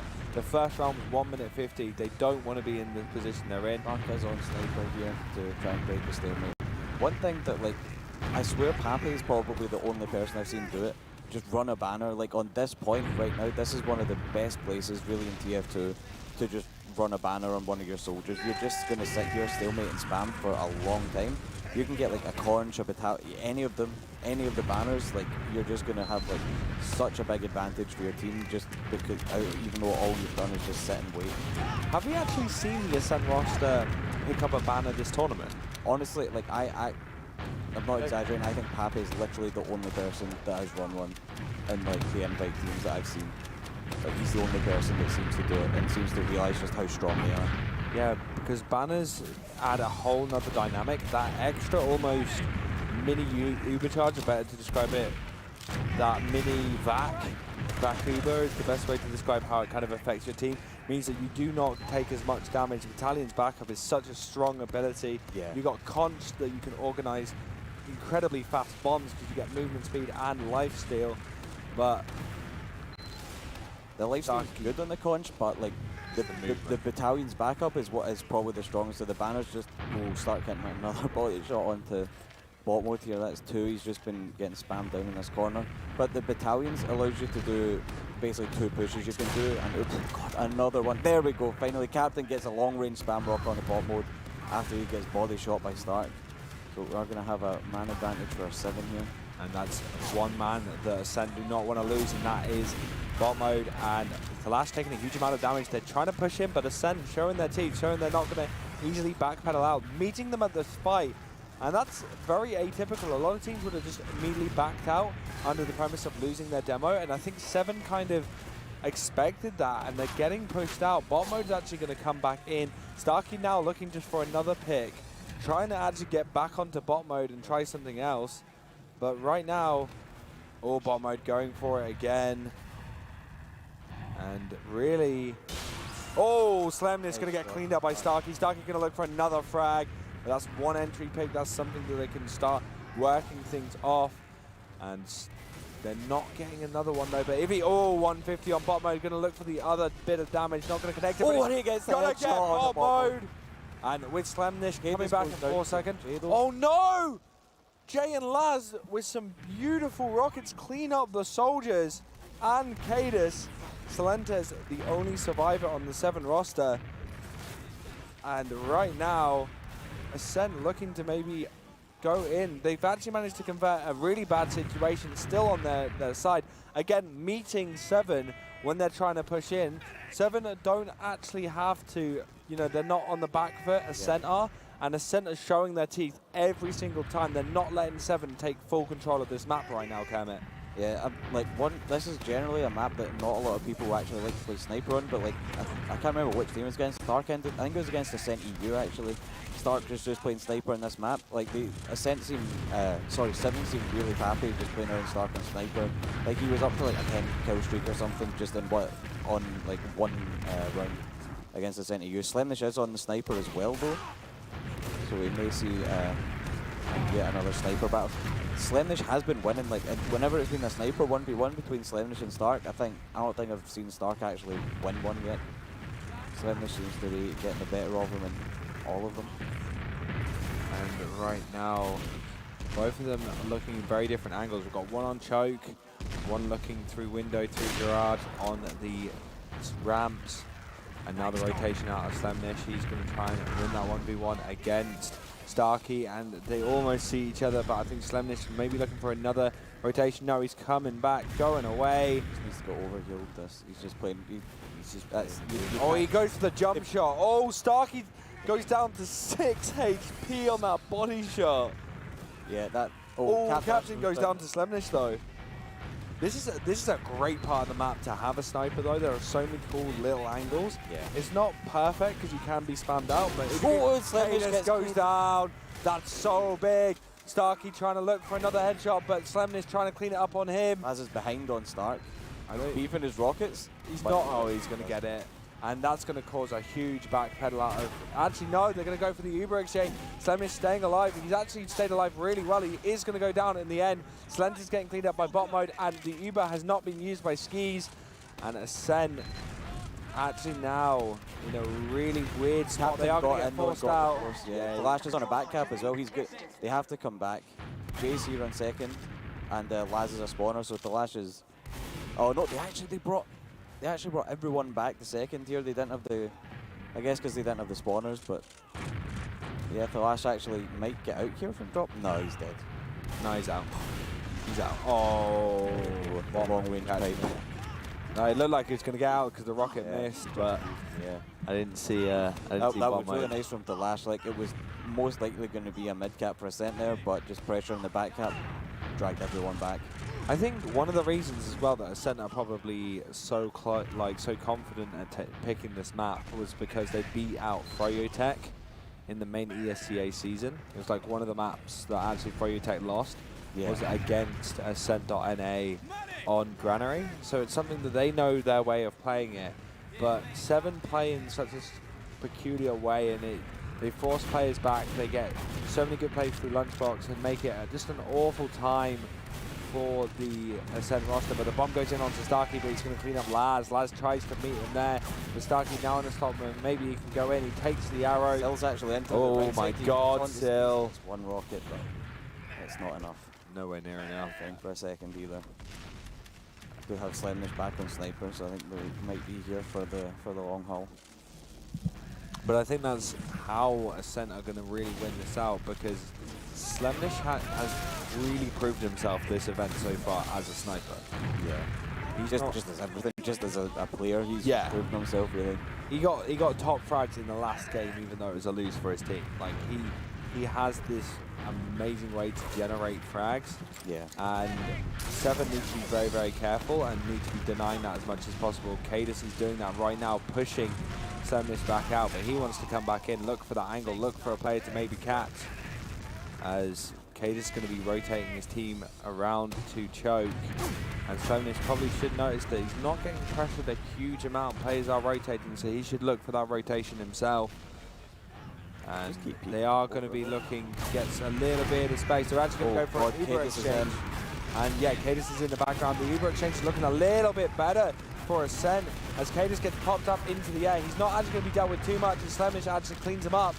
And they're going to be fighting, but it's looking like no, Seven have done such an amazing job. Bot mode just needs to do a last second thing, but he's the only survivor as his team is going to lose second, and there's already a cap on to last. Captain does die on last. Standing with his escape line just hitting the ground, but that is a second round.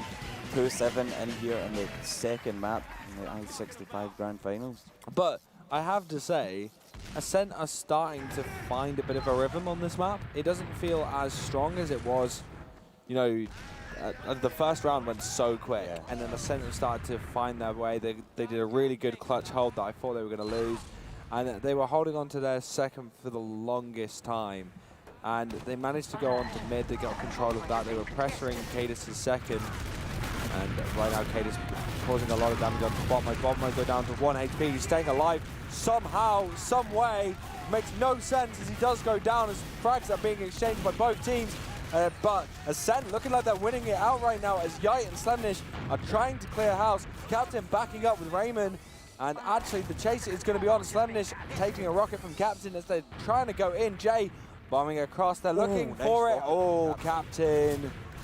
It's actually missed the corner. Captain went down to Slemnish there on the chase.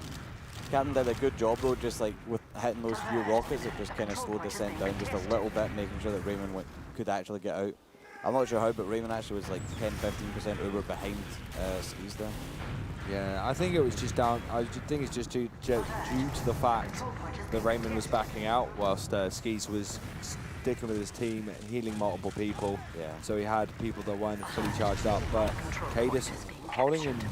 That was kind of a really wonderful place, just on the ridge of that center column. But Ascent looking to maybe pressure in from there. Laz now under drop down, starts to bank out under lunchbox, and really, I think this is a double soldier play. One soldier goes top, another goes bottom, maybe on lunchbox, but Sill is holding really passively on top. Yeah, and he immediately reads it. Cadis is now rotating as well. Bot has actually got, I think it's Yite with him. Yeah, Yite's out in right yard, Yeah, Yite's protecting him. And right now, rotation by rotation, I think Ascent are looking to maybe force. This is a really, like, this is somewhere you don't really want to be playing sniper. We've mentioned it before in previous games, but now it's really down to how. Oh, we've just got a soldier. Oh, he goes in. No, he doesn't get it. No, I don't know if we're going to see Captain or Sill try and get forward, or if they're just going to sit on their 2-0 lead. And Stark actually has gone back. I was honestly in the back of my head is thinking, Heavy's not a good off-class here, Sniper's not. Pyro is though. Oh, Pyro, 100%. Yeah. That denial is going to be so huge. Yeah, especially small area, like with so many chokes. Yeah, and the main thing is to just push people off point, and that's what Starkey's going to do.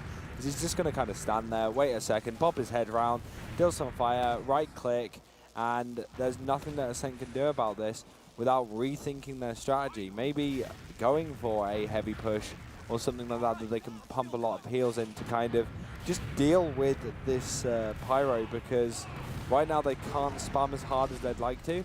They're looking for the stickies, they're looking to bring players in, but the reflex are coming out from Starkey. He's looking, but they're actually going to go with the Uber exchange against the Pyro. He's just going to airblast. Yeah, he's just going to put him in the corner, but actually, he's going to get out, but Stark dealing so much damage as Cadis actually goes down, but Starkey now trying to do the 1v1 is going to go down, but Skis goes down! No, he goes down to the fire, and that is not going to be good for Ascent as bot mode is going to backpedal out. Stark with the Lomao in chat there. All of Ascent have just retreated back onto middle there. They no HPs. Laz is a little bit forward, but this is like what you're talking about, saying it's a 7 sort of CP map. Like both times 7 have been like on the second, or either of their own or Ascent's. Like you can hold inside or inside on second next to the point, or out here in yard. It's still the exact same capture point that's being contested, but it's just 2 completely separate areas really, and it feels like it's 2 separate points. Yeah, it really isn't comfortable for Ascent right now as they're bombing in, trying to get the force. Laz is in, he is going to get it. That's a really nice bomb, and he manages to go behind as well. Jay gets cleaned up by Captain. Laz getting cleaned up as well means that even though they lost their Uber and their advantage, right now Ascent in an awkward place because they don't have those soldiers, and this is a very spam-centric map, and you see Captain already trying to create some space, go in behind, go into lunchbox, expecting maybe a bit of chase. I don't think they know he's there. Sill goes down though, and the Uber gets forced out on okay, this gets the debt onto Yite there. He goes down at mid-Uber, and Captain is still behind in lunchbox here. I think Captain now knows that players are going to start backing into him. He's already cleaning up Slemnish, but Laz is going to clean him up. But really, right now, Ascent are being completely skilled on. They're so surrounded, such bad health. Starkey cleaning house. And really, Ascent not able to stabilize and hold on to their second. Yeah. And now they're losing so many players, lost their Uber advantage. 7 are already going in on the left-hand side. And Cadus going to be looking for the frags, looking for something to kind of trap off, and that is going to be the left-hand side. He's waiting for someone to come in. The Uber has come out onto Salentes. And Salentes dealing with Yai, dealing with Skis as he's trying to come out. They're not even actually capping. They're just dealing with the players. Yeah, they're just dealing with the cleanup. And that might be their undoing as Thalash does go in. He stays alive for a really long time, but he trades with Laz. Jay goes down. People are throwing hands. But that's actually going to be another round to 7. Looking very, very strong. Yep, and tactical pause. Another pause coming out. I'd say like all of that in the round there basically just came off of the back of Stark's pyro play. Like he got Skis in yard there, and then all of Ascent just had to back up to mid. They still didn't have Skis with them. They had no health. They have to back up a little bit further, and then both soldiers from Ascent do go down, which just led the 7 to just get across the map for free, basically. No idea what the issue is this time, though. But how is Ascent going to come back from this 3-0 lead with like 12 minutes left? They did pretty well on, like, the first 2 mids. It was all just Captain and Syl just completely destroyed. The third one, I sat and just specifically watched Captain and Syl, and neither of them really got anything done at all. So I think they maybe have the mids sort of worked out, but the rest of the map, like, they couldn't. I guess they didn't expect the off class from Stark. They didn't expect the pyro play, and they just weren't ready for the curveball like that. No, they really weren't, and I couldn't even give you like an idea. Like, I don't know how right now Ascent are trying their best to stabilize, trying to get the frags they need to, using Slemnish as a way to get entry frags, but every time they've tried to do it, 7 has met them. So if Slemnish does get those picks, 7 still have just applied a lot of pressure, but it's been the exact same way. Yeah. But it's just 7 are just being so much more consistent about it. And I feel like we may be going back live again. I think the pause is now over. Paused, yep. And not sure what the issue was now. I'm not sure if tactical pauses are allowed in the rules. I don't know. I think in TF2 they're generally not. I think it has to really be for like an actual issue, like a tech issue. But regardless, we are live again with round 4 in map 2 here in the I65 Grand Finals. And we are waiting on the start of this move as 7 are pressuring really high. But look at this, Ascent, they're going in, they're bombing their players across, but they've lost Jay, they've lost Yai, and the return is coming in. Cadus does go down. Laz cleaning up bot mode though, so it has been exchange for exchange, and Laz now backpedaling out. The control point is being captured. And really, it's not perfect at all for Ascent. Yeah, like 7 just have so much confidence there that Cadus just didn't even bother playing the mid seriously and just bombed into Skis on short. Like, he just like put a couple of stickies in. Oh, Slemnish actually just dropped his choke there. That's not at all good for Ascent, and their health yet again is just really, really bad across the board. Stark's actually going to go behind. They also. Really, it's so interesting to see that Ascent have not got any sort of advantage right now. They're not being able to create that opportunity whilst Cadus is just commanding his team. Botmode's actually getting caught out, taking a huge amount of damage indeed. He manages to get to last with some really, really nice pipes. And it's actually causing 7 to backpedal up a bit and let the players go into them. They feel like some sort of... It was like a base Skis drop! Oh my god, no! This sticks from Cadus on garage there. Oh, you hate to see it. You hate to see it happen, but it happened. And Ascent are starting to crumble like flies. This could be the 4th round already. As Cadus starting the cap time for his team. They've got everyone stacked up on the point. And there is a soldier behind maybe coming in through Z, but I don't know if it's going to be quick enough. No, yeah, he's thinking about it. He's going to go for that play. He just gets instantly cleaned up and traded with Salentes. Already, we could get... Yeah, he just gets completely destroyed by Cadus. And Jay tries to hit a really nice rocket, but it's just going to be bot mode cleaning up with the 8 sticky. And 7 have rotated on the left-hand side, cleaning up Jay. Captain now bombing in, gonna get onto Slemnish in bot mode, and that's gonna be 4-0 to 7. They are in full control. This is their map, this is their pick, and they have done a really good job to break down a set. I don't know what it was. As soon as I saw like 7 back up from losing a scout, I feel there was just something off about, like, it's just a scout on Granary. It's not that important. It kind of looked like it might have been a bait, and I feel like Ascent maybe could have thought the same thing. Where you don't need to back like because you lost a scout. Yeah, it would have been just maybe just baiting things out, but Ski's already going down as Salentes bombs across, and players are just getting cleaned up. Laz going down, is trade for trade for trade. Talash and Hadis battling the scout, but he does clean him up. Slemnish now looking for some frags, but doing a huge amount of damage, and bot mode helping it out. It's going to bring that mid-fight to Ascent. Can Ascent bring it back? They've done a really good job so far. It is entirely possible, but this isn't the first mid. I think they have at least one other mid before, if I'm not mistaken. So, you know, it's a little bit more convincing, this one. The mids aren't the problem for Ascent. It's the rest of the map. It's knowing what to do in stalemates and just how to actually hold and how to break them and how to then deal with like the curveballs that 7 may throw at them. But 7 are playing their very methodical Granary game where they just keep in control. They're getting the advantage. They're punishing the mistakes from Ascent and just converting them into rounds. We've seen it before where they've lost mid and they've held it perfectly.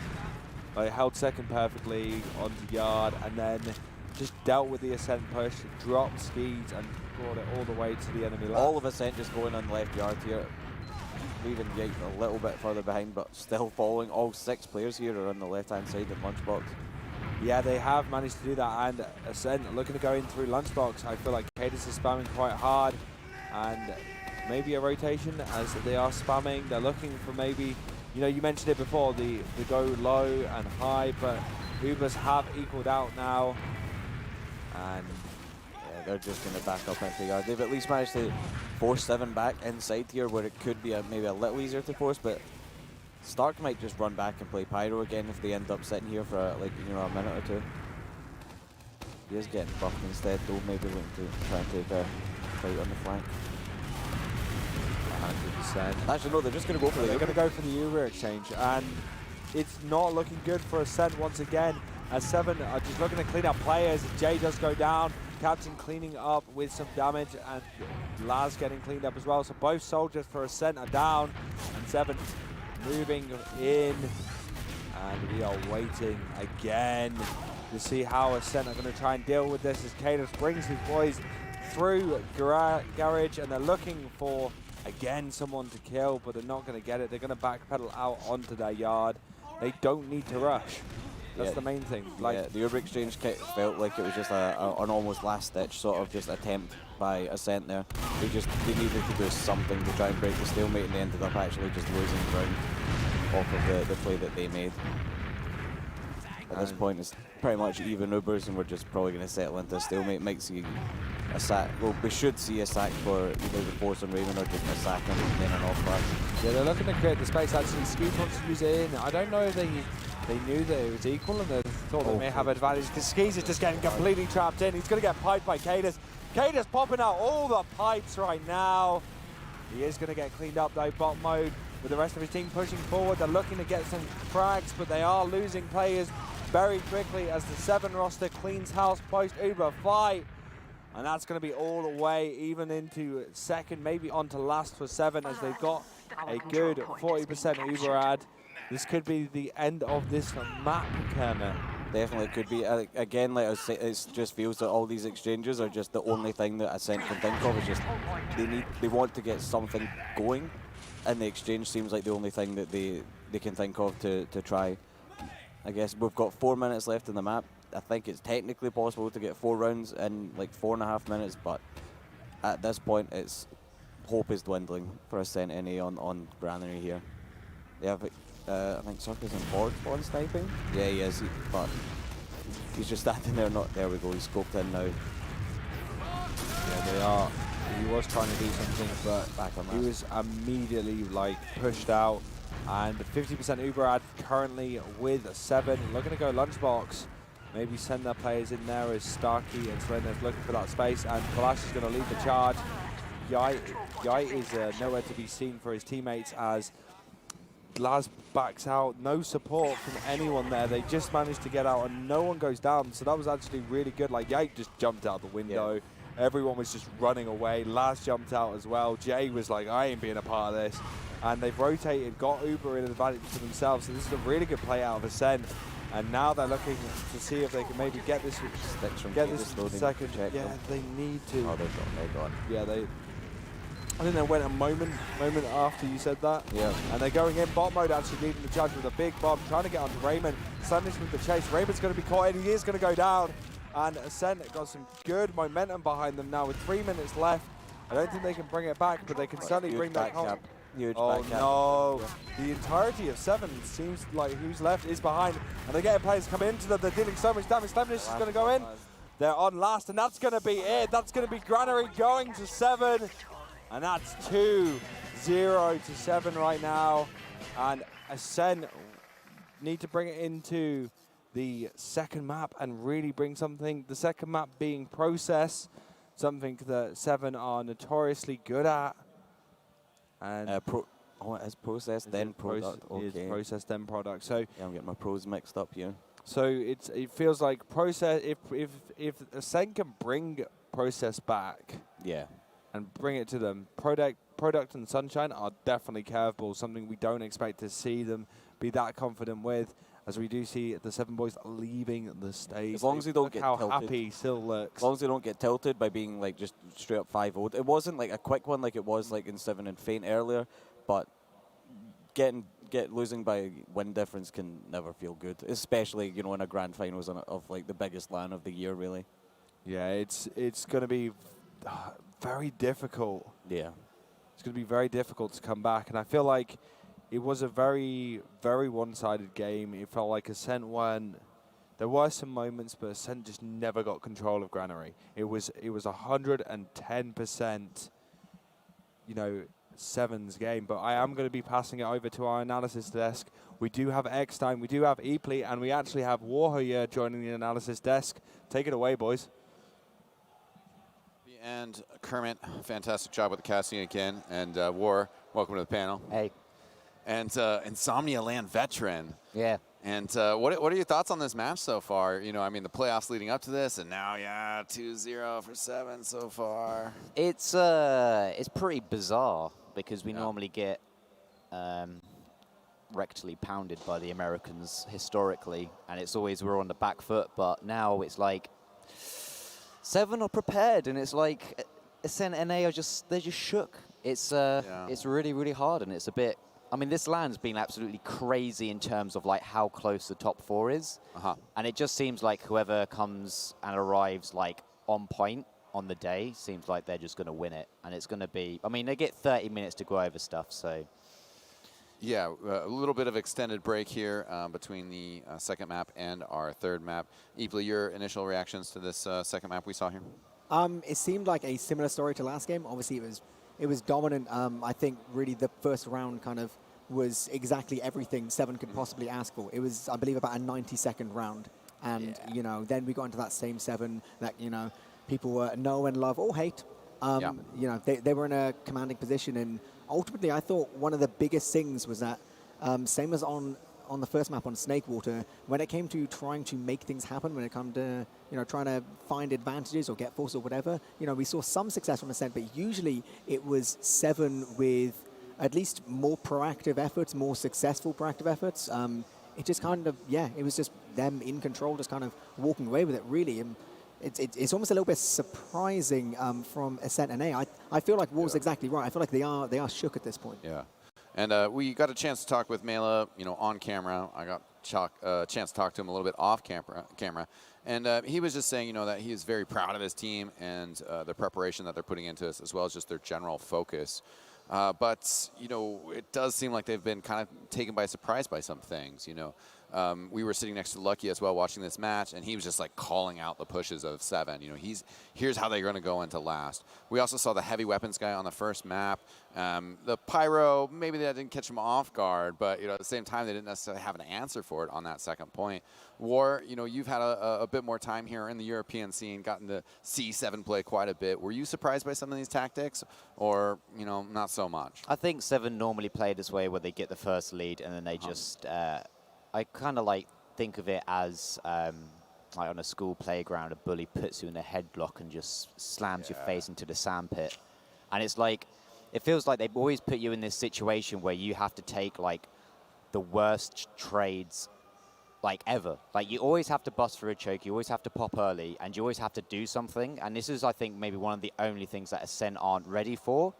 It happened a lot on Snakewater last, where the Sentry on last, I refer to it as like the slope of despair and suffering, because it's like to take out that Sentry, which is like the linchpin of the whole last fold, you've like literally got to take a garbage trade. Like one of the things that I want to sort of like give a shout out for is like how I know they sort of lost them overall, is like how Feint played against them on Gully Wash. Right. There was like one of the final rounds where Pappy goes battalions. They take a trade and they just go through choke with the battalions and they wipe them. That's the kind of stuff that you kind of like need to think of to break these awful. You need to sort of take the trade and give yourself an advantage afterwards, and that's going to be like, that's always been like the worst part of playing 7. It's like trying to just break this headlock that they're just stuffing your face in. Yeah. And it's just, eventually, it's like you either find a way to break it or you suffocate and die. Were you surprised by the map bans? I mean, just in regards to Gully Wash and Granary, looking at those two, Gully Wash banned, Granary ending up as our second one. Also, if you make the comparison to the Feint game, Feint won on Gully Wash and got absolutely raffle stomped on Granary. To be honest, Gully Wash on 7, for 7 has normally been pretty decent. Yeah. But Feint are like, I feel, so in Europe, I feel like it goes into a triangle where Ascent EU can't beat 7, Feint can beat 7, and it's like 7 can only beat Ascent EU, so it's like goes in a little circle of like each other where they're all really good at a different team, but they always have like a team that they kind of struggle against. The bans I kind of felt like were obvious. I mean, Pro Lands, it's very controversial because a lot of people, or I refer to them as shitters, can't get used to the fact that you just cap it in 1 second. It's like, just stand on it. It's not hard. We saw double spy in Copenhagen in action. Exactly. That's the kind of stuff you've got to prepare for, guys, honestly. Isn't it? And then, so the Gully Wash ban, I think, was expected. The Pro Lands ban, I think, in NA, I think you don't play the version we play, and I think they play the slow cap or a different version, as far as I know. I think that's correct. So I think that's kind of like, it's also like very, very sort of dominant on mids. 7 always play for the first round, so they're normally, their first mid is like absolute crunch. They are old to last, you cap it in a second, and then you're just going over this cycle. Doesn't feel like you can dictate the map as much as you can on others.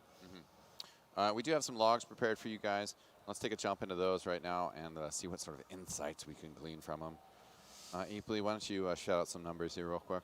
Obviously, again, it's another really good game for Slemish in terms of getting some damage, getting some frags. He's clearly up there, really way ahead of anyone else on his team in terms of trying to get things done. Clearly doing some good work in these scrappy fights and possibly mid-fights. But, I mean, Captain gets 23 frags. Yeah. Starkey goes 19 for 6. Yeah. Obviously, it's a 5-0, right? So you can only look into logs so much. There's only so much you can kind of glean because clearly team versus team, SNNA were just outplayed really. But individually, we did see some really, really good stuff. We see some slightly different players kind of, stepping up this time. Obviously, last game, we had some great stuff from Silentes. This game, we're doing things, slightly differently. It's kind of showing that the 7 players are still, they have variety, right? All of their players can kind of step up and make big things happen, whereas Ascent, they're just not really able to get into a groove, it feels. War, anything here that sticks out to you you'd like to speak on? I feel like they kind of do sort of paint the picture of a 5-0. Obviously, there's going to be a little bit more damage from the side of Ascent because they always have to sort of like apply the pressure a lot harder. I feel like a really big point is the 1 damage per minute that Skis has on Raymond, which I feel like he'll feel good going into the 3rd map on. He's got that 1 DPM advantage for his team in total. Oh, yeah. Yeah, certainly. Our additional scat screen as well, really the highlight there is just the 7 air shots on Captain. Oh, Definitely. Yeah. It's all that matters. I'm really. sure Game caught every single. Wait, none of them. Whoever that is over there. Yeah, no, we got a fantastic group of observers, running a couple different cameras as well. So we have been able to provide pretty good views of the action. Yeah, even some picture-in-picture, busting out all the tricks. And our med stats as well, the one drop on skis, that was unfortunate. Also not reflected in the stats, but burning to death. Oh, it's like that the was worst way to go down as a medic. Yeah, I mean, that entire situation, that kind of, trade into the Pyro on second, it's something which we have seen Seven do before, playing Pyro both defensively and offensively on Granary second. That kind of trade-in was pretty optimistic, honestly. They kind of went direct into that Pyro. The Pyro just kind of, delayed people, kind of kept air blasting them back. They went a bit kind of too far, maybe with a couple people, but ultimately, it was kind of stupid, right? Because all the Pyro did is he ran forward and just vomited flames on people, but it actually did so much damage. Like, Slemnish, I think, survived on 1 HP or something. Very easy. That Pyro could have got, like, 3 frags, and, I mean, it did win the hold, but it could have even been, like, even better. Yeah. It was just pretty brutal. Overall as well, a question, the state of the European community. I just feel like a stale NA player, holding on to my old strategies right now. Do you think that's an issue for Ascent here with, things being thrown at them that maybe they, again, speaking to that preparation that they're not ready for, would more innovation help them break down some of these issues that they're facing more? It's kind of hard to say, really. As I mentioned, the headlock of Seven is I think they just need to be a little bit more like creative. Slemnish is like insane. Like when I've played against him, and it's like, I know it's not, it's maybe a bit of like an overreach comparison, but like he's got no respect, and there's like literally times where he will just go complete like nuts. And it's like, I haven't played against a scout like that. I'm gonna say it, but I haven't played a scout like that since Clockwork. Like it was because like when I played against him, like it reminded me, like there was a point, I know I'm going back to my glory days. I've got to just try and make sure I bring back a highlight of my life, where I like I remember Clockwork just going through Haunter against us on Epsilon, and he killed like 3 players by himself with a buff and no medic. And it's like Slemnish did that to me quite a few times, and our team, like where he just pushed Gullywash Blast by himself. He literally just ran in, 2-shot me and just ran out. And I was just like, oh, see you, mate. Good fun. Oh, all right. Is that it? It's like he just sort of, I'm going to kill this guy. Oh, he's dead. See ya. And that was it. And then it's like, he just doesn't, I guess it is kind of hard. It is very hard to play that way when you're kind of being constricted. And that is what Seven are going to do.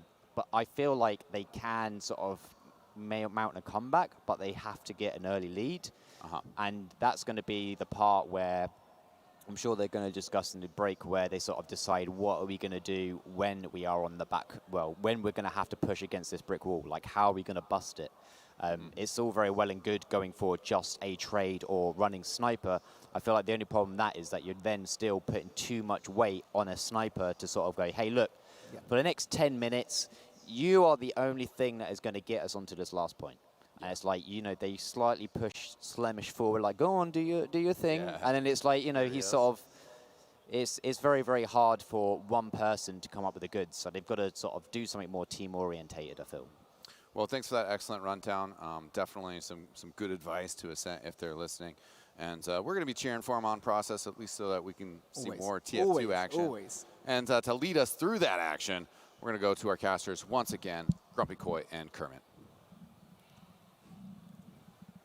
Thank you very much, guys. We're going to be going back onto process now for the grand finals. It's going to be an interesting little match, all in all. Yep, it will be. Whose pick was this? Would this have been a Sense pick? I feel it should be. Yes. Granary would have been the 7 pick. Yeah, it would have been ban, pick. Yeah. Yeah. It's I've not actually seen Ascent much on process. I think I've actually barely seen any process this LAN at all, it seems. I think I've cast maybe 1 or 2 games, but can see in the server there that Ascent are ready. We just need to wait on 7. They're actually going to be going live already. You know, as I see it. Let's not go through our predictions. I just want to see what happens. Are you okay with that junction, or do you want to make? Yeah, I'm never writing the predictions anyway. So, but we are going to be going live on process for the grand final. We're on the third map. 2-7, none to Ascent. Can the Americans bring this back and bring us into a bit more contention on this grand final? As right now, they just bombed away, but the bomb goes in from Laz. Laz is going to trade it out, and now Ascent looking for other picks as Salentes does go down, but it's a trade for trade. 2 soldiers for a soldier and a demo, and right now Ascent are being bullied very, very aggressively by 7, and they're going to backpedal out. But right now, you know, no one really took too much of a lead. No one took too much of an advantage. Just position as 7 get that midpoint. The positioning for 7 towards the end there didn't even look all that good, but they just, I don't know, held W and just focused everyone down, like every target as, like, you know, as they were weak. Like everyone just ended up being really low for a second. They just got bullied out in even numbers. As he starts on Spy here, and he is going to, yep, he's not checking, he is actually left spawn. He's going to go for a Spy play. I love that they're just going aggressively with the off classes, like instantly. They're not messing around with, you know, how long the stalemates were on a granary there. They're just going straight away. They want to break this. They want to get hopefully just an early round on the board.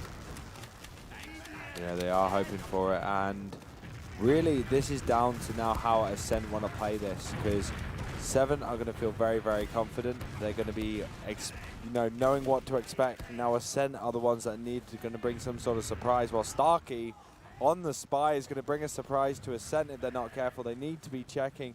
They need to know that they're against a European team, so there's going to be wacky off classes, and Starkey has got a huge amount of information. He's currently decloaked. He's waiting for his opportunity to come in. I don't know if anyone in the center is aware that they're looking for a Spy, as he is just going to walk in. He's going to get the skis! Jay going down to Cadus as well. This is perfect for 7. And they're going to just go straight into second. There was a force attempt that didn't connect, and they're looking to get the round straight away. And 7 with the Cadus roster actually taking a huge amount of damage, but they have used their Uber. They're coming in on the right hand side. They're looking for someone to kill, and that's going to be the entirety of Ascent. They're getting crushed, but oh my god, bot mode! Absolute monster!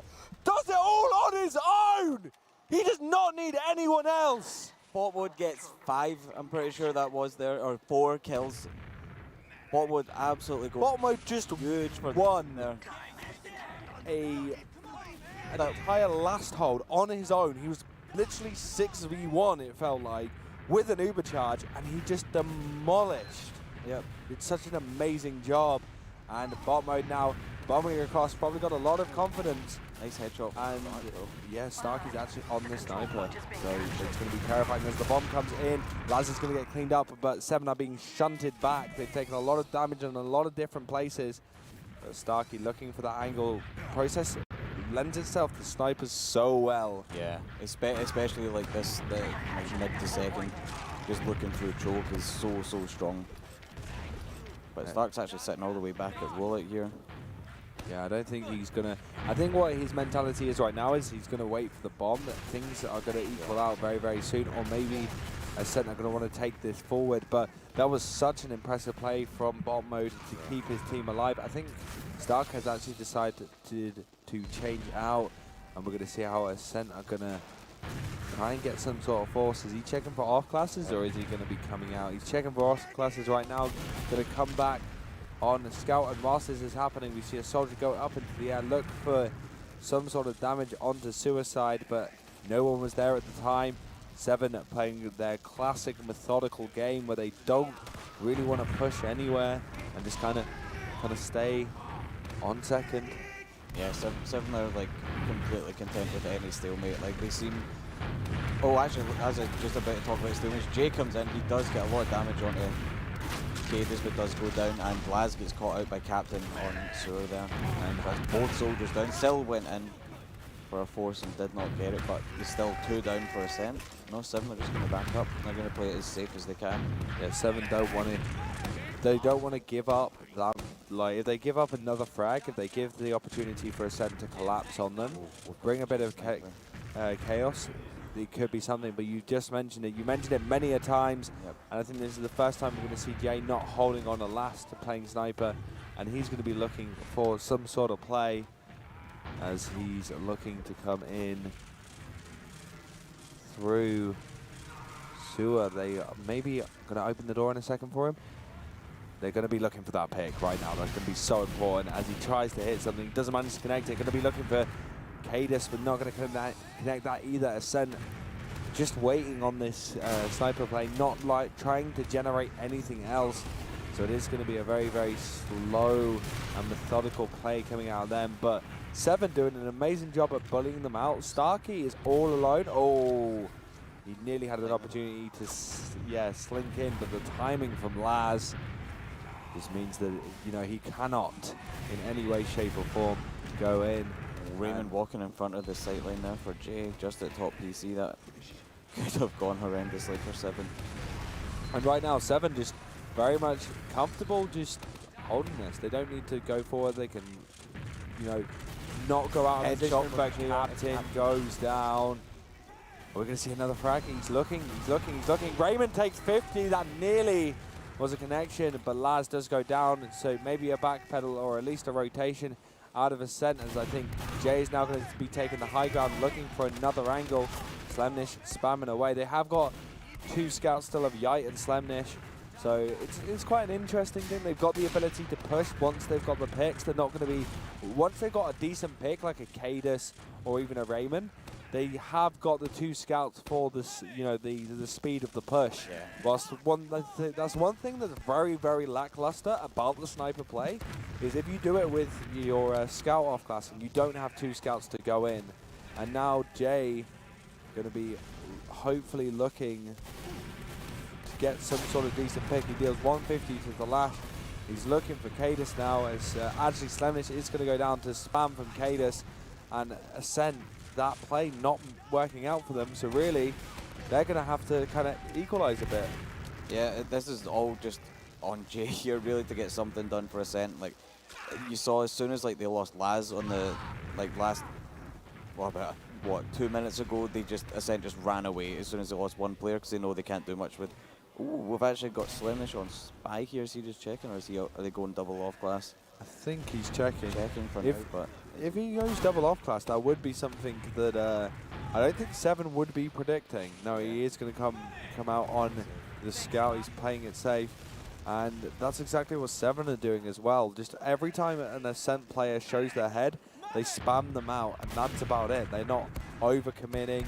Now, Ascent looking to rotate into IT. Are they looking to create something from this? Or, yeah, they're getting a player in behind. I think it's Yite is all alone. He is going to get cleaned up, though, by Thalash. And that player trying to sling that player behind is not going to work. And Jay just hitting body shots, but not hitting the headshots he needs. Thalash going to go with the Uber exchange. They're going in. They're going to get that exchange. They're going to try and capitalize on this. But bot mode taking up the high ground, looking for someone to deal damage to. He's getting pressured really nicely in this extended fight as Salentus goes down, but bot mode down. Skis is down as well. And Seven doing an amazing job of cleaning up the rest of the Ascent players. Jay and Yite, only ones left in. Yite gets cleaned up. Jay gets suspended into the air. He looks for the pick. But Cadus with 5 kills at the end of that just shows how well they played. Yeah, like I guess Jay's just not maybe feeling it on Sniper. Maybe it's something to do with being on the big stage, or you know, just a different PC, different desk, different chair, something. You know, it's just the slightest thing that's just throwing him off. He's just not able to really get as many picks as he'd like to get. Yeah, and the double scout exchange, it was it's rare you see Seven, I feel, actually go in for these sort of trade plays. They normally like to always play slow, get the force, and then go for an Uber on their own instead of, you know, going for something that will be a roughly even fight. They are going to be looking to go right. They're going to clean out that Sentry gun. He's even going to stay alive long enough as the heavy tries to come in, but Seven have just completely pushed back, but with no sticks on point is going to make Seven win that round. And they're going to take the first round on the 3rd map. Ascent in a precarious position, 20 minutes left, so it is still all to play for. And we've got a wonderful crowd, lovely people. And that's what LAN is all about, isn't it? Hanging out with your friends. Yeah. The most important thing. That and the video games. The video games. As bot mode looking to spam away.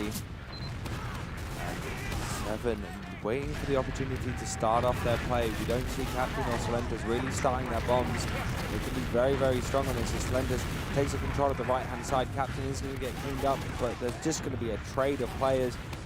No one else is really dying, but there's a lot of pressure on Slenders. He does get cleaned up, but then Jay goes down, Yite's down as well. Slemnish takes a huge amount, does end up going down to a roller from Cadus, and that means that Skis is all on his own. Stark in a 1v1 with bottom melee fight with bot mode, and he hits the pipe. Oh my god. Stark told me a scout wasn't a 1v1 to a demo that has a bottle out. I'm not quite sure how that happened, but yep, Stark again with a Lamau in chat. A little bit embarrassed after losing that. Yeah. But it is even Ubers here. Stark actually, this could be a good time for him to off class, but I think they're just going to maybe play around Sil and Captain just to get them in. Like, this is a great point for Sil just to just jump around on. Yeah, and Laz is actually going to push him out. Sil is in behind, but the jump wasn't that consistent. He does get cleaned up. Laz went for a nice little air shot, but didn't connect it. And Seven going to start backpedaling, try and do that bait play where they try and bait players into them and clean them up. But they decide not to do that at all. And things are just slow, as always. Yates just pushing these flanks. Like he ran all the way up at DC the second that he saw Cell die. Then when he realized they couldn't, Cadus actually goes down to Slemnish there. Yeah, the Slemnish put a huge amount of pressure and he's now going for the fourth play. And actually, it was earlier on 7, Slemnish actually getting flashed and they're looking maybe to chase back in or do some sort of play. They can't stay and choke too long because the bombs are going to come in for players as Captain looks to deny it. Captain's actually on the flank from the Stark is in behind. Oh no, he's actually going to get, Skis goes down. Then Slemnish, 7 just fully in control. Handled that post-Uber fight absolutely perfectly.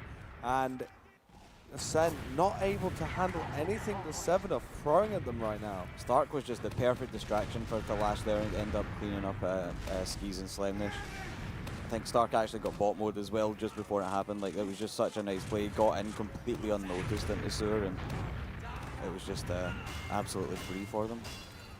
And now as Skis did die, it's a huge Uber ad for 7. And Cadus is going to be wanting to take this forward. Sentry gun has been put up by Yite. And Cadus just going to do, his favourite way to push in through 4. Going to clean the sentry gun up as soon as possible. And then deal with the players rotating out of left. He's going to trap up right. From point until Ash just walks on it. Yeah, that's an easy second. So easy. So easy for 7. They're not even breaking a sweat right now on this process map. Like all I think it was, Captain just shot one rocket onto the point. It blasted like every stick, like all but one sticky off the point, and it was just easy. Like Talash could just stand there completely uncontested. I don't actually know where bot mode even was towards the end of the fight there. But we are going into round number 3 here. Cadus get absolutely munched by bot mode, and the Ascent roster gonna bully 7 out. 16 minutes left, 2 rounds down. That is something that they can do, and they're pushing in. But Sil and Captain are just mulching the players that were going into choke, and they got super, super low. Jay, I think, was on 2 HP there. That was incredibly close. Because if Jay had died there, could have maybe just arrowed up Sil or Captain, and they'd have just gone in straight away to try and get Skis. And then Captain doing something I saw Left do yesterday, just like doing a wall jump and choke here, just so he can safely look over the choke point without having to actually peek and take any damage. And whilst that's happening, Cadus spamming the medic bind and moving forward, trying to get onto Skis, deal a huge amount of damage. He created so much space, but right now, 7 not wanting to go too aggro. Laz is in, he tries to get a connection onto Raymond, but he doesn't hit it. He hits the one rocket. I think Raymond must have taken a bunch of fall damage as well. He must have been jumping or something. Whoa, Skis got forced. Yep, Sil just jumping in, and a center just on the full retreat. They've got no Uber and they've got no roamer. further flank. It's just a full retreat. And 7 pop really early for Azure. Yeah, but Cadus gets skis. Look how much damage is now on choke. Bot mode having to backtail the other side of the rock. Flash is going to clean up a Yite. Bot mode does manage to get out. But I feel like 7 right now are not going to give them any space. They're going to come very far forward. Captain creating that space, going to go onto, doesn't actually hit the rocket he was planning to onto bot mode. There is a player in forward spawn, but he is going to get cleaned up. And this could be a third round with about 30 to 35% ad. Jay going on sniper, going to try and get a hero shot right now. No heavy, just the engineer. Yeah, I'm not sure. Like, they may. Are they even trying? Yeah, they are just trying to build the Uber, get as much of it as they can before 7 come in. It's going to be maybe 60, 70%. Yeah, here comes 7 with the Uber. Cadus is jumping in straight on top, getting on the skis. Yeah, Cadus trying to deal so much damage. Flash is going to go down. Just trade after trade, but no real frags. The Sentry Gun is still very much alive. The Ascent are going to be getting that Uber very, very soon, but Cadus still creating that space. It is going to get bombed, but the arrow saves him from Raymond, and he's just creating that space, bullying off. Slemn is trying his best, but Raymond's going to do it on his own. He walked off of the point and, oh no, he just took, he went. Look at the grin on Thalash's face. It's very, very different faces on either side. I feel like 7 are feeling very, very confident right now. Classic Hair P moment on Viaduct where he just didn't capture the point. It was just about the opposite there. Incredibly unlucky for Ascent there. Just Circa went just the tiniest bit too far off the point and allowed Raymond to cap. But Raymond was looking like he wanted to start throwing hands on the point. He was not afraid as the mid fight does start off and Cadus and Slenders do go down, and the 7 roster have started to be collapsed upon. But oh my god, bot mode trying to glass people, and 7 just wiped them. That was looking a really good start. That was really, really all good. Got corralled into like the red PC. Like Ascent just all got stuck in there, and Thalash and Stark just went ham. I think they got 5 between them there. Captain got Slendnish as the first pick on mid, and then Stark and Thalash got the other 5 players for Ascent. Like, just absolutely huge. I think it was basically just Cadus and I think it was Captain, maybe Sil, that just did loads of damage, and everyone on the side of Ascent was weak inside PC. And just completely opened it up for the scouts to just clean up. Yeah, and 7 actually used that Uber really, really early. Did they go for an IT play? Was that? I didn't really see what they went for. Did they get forced? It was kind of really, really messy. But 7 giving up their Uber ad. I'll be honest, I was too busy listening to my own voice there to actually to see what's going on. Laz, it must have been this. Laz is behind on middle right now in a 1v1 against Stark. Yeah, he must have got the force or something like that. But right now, 7 just going to be building up in choke. They're going to check for Laz. Laz just spams away, but he is going to get picked up. And maybe chase down. No, he's just going to stay alive. Be that constant nuisance, that constant fear. As he actually bombs in, tries to get something. He is going to get cleaned up by Thalash. And 7 just about to get that Uber. Skis at 100%. Cadus rotating now into sewer. I feel like 7 are wanting to go really, really deep with this. There's even Uber there. Yeah, but Cadus is so deep right now, and it's a very, very separated bot mode, and he is going to get cleaned up. Skis holding so late. Are they going to be able to collapse onto 7 as Cadus just jumps around, old Kato style, looking to just distract as much as possible. Thalash onto Skis. Skis takes a huge amount. Raymond is down, but Skis is going to get cleaned up. The only surviving member is Laz. He's trying to stay alive. He's got these 2 scouts dealing with him, a soldier to his side, and he is going to get cleaned up. And bot mode needs to set up some traps. He's the only survivor as the respawns actually do start coming in. We just see the sentry gun going up from Yite, and really scrappy from Ascent. Yeah, it looked kind of questionable, and even just from the start, though, 7 wanting to go in on the even Uber, but I guess they just had the confidence that they knew they'd win the post, like the post Uber DM fight. And we've actually got Stark going for a spy play through lobby here, as Slendnish is peeking 1 as sniper. Yeah, and he looks for that opportunity. They're playing so aggressive though. They've got a little bit of disad, but they need to be careful, because if they lose bot mode, if they lose a player trying to make this play happen, it is going to just convert into a round. They need to be careful. Looks like we actually have Starkey on Spy as well in the background, so an off-class of Sniper versus the Spy. And Starkey's had some really, really good performance so far on Spy, and he's just inching his way piece by piece towards Skis, making sure he's got the opportune time to decloak.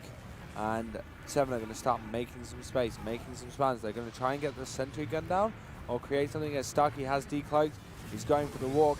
No one spots him. Oh, Skis turns around. He recognizes it. He heals him, but he does end up turning around at the right time and realizing that, no, that is not my teammate.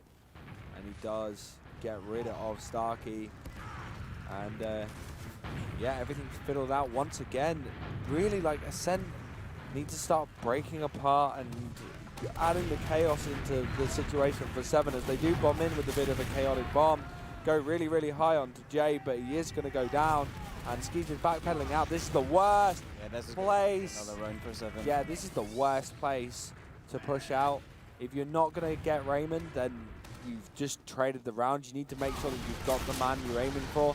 He is going to end up getting to Lash, but Slemness is traded. Laz is going to bomb in and try and get onto Solentes, but it's such a scrappy fight.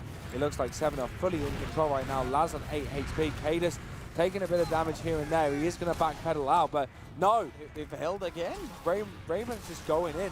Raymond was just going in at that point, but no, Ascent do manage to hold their last, so they didn't manage to get punished for their mistakes. Jake getting 3 there, got Captain Cadus and Raymond there, all on the last hold. And with, I guess that was a bit of the caster's curse there. I was for sure. Yeah, no, 100%. Hold that as a round for 7, but Ascent showing their teeth. Ascent out, yeah. They're trying their best to create something. Starkey shot onto that. That would have been absolutely awful. I feel like once you get into the grand final against 7, it's an absolutely daunting task because they just start matching everything. Cadus always likes to keep things until the last second and make them happen, and that's what this game has been all about. Is it feels like 7 have just had every little bit of information and everything in their repertoires. Laz bombs in very, very deep. He doesn't manage to connect anything. It's going to be Skybox. He's going to end up going down. He gets Solentes. That's not that bad of a trade. And they didn't use that Uber. They managed to push back 7. Yeah, they could. They want to make a play into last as quick as possible. Bot mode waiting for his team, commanding them forward.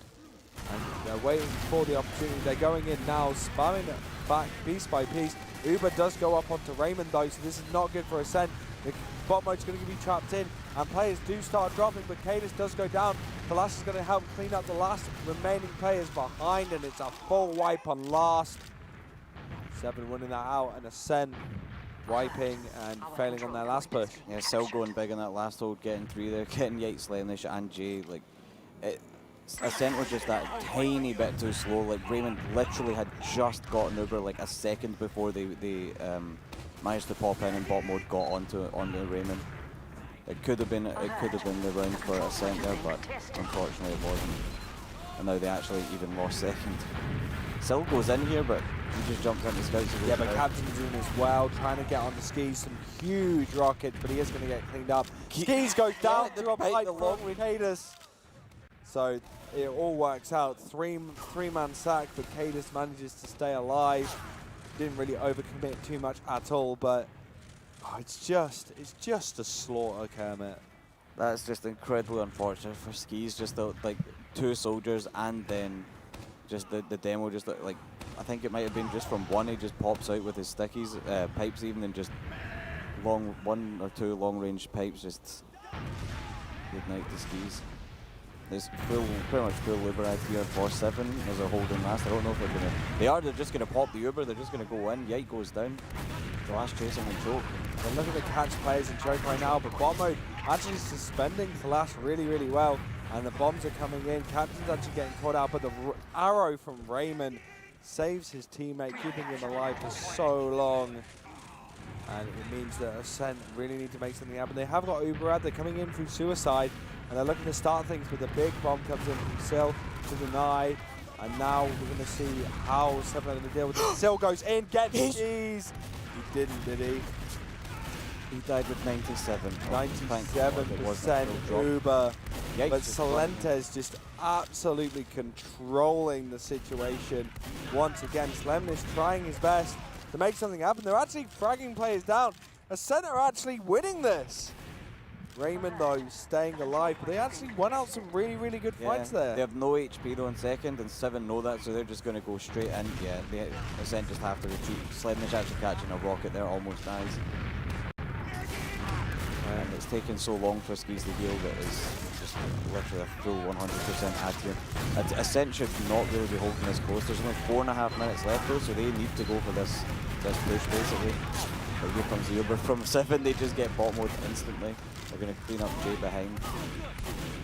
Yeah, and once again, Slemnish going down.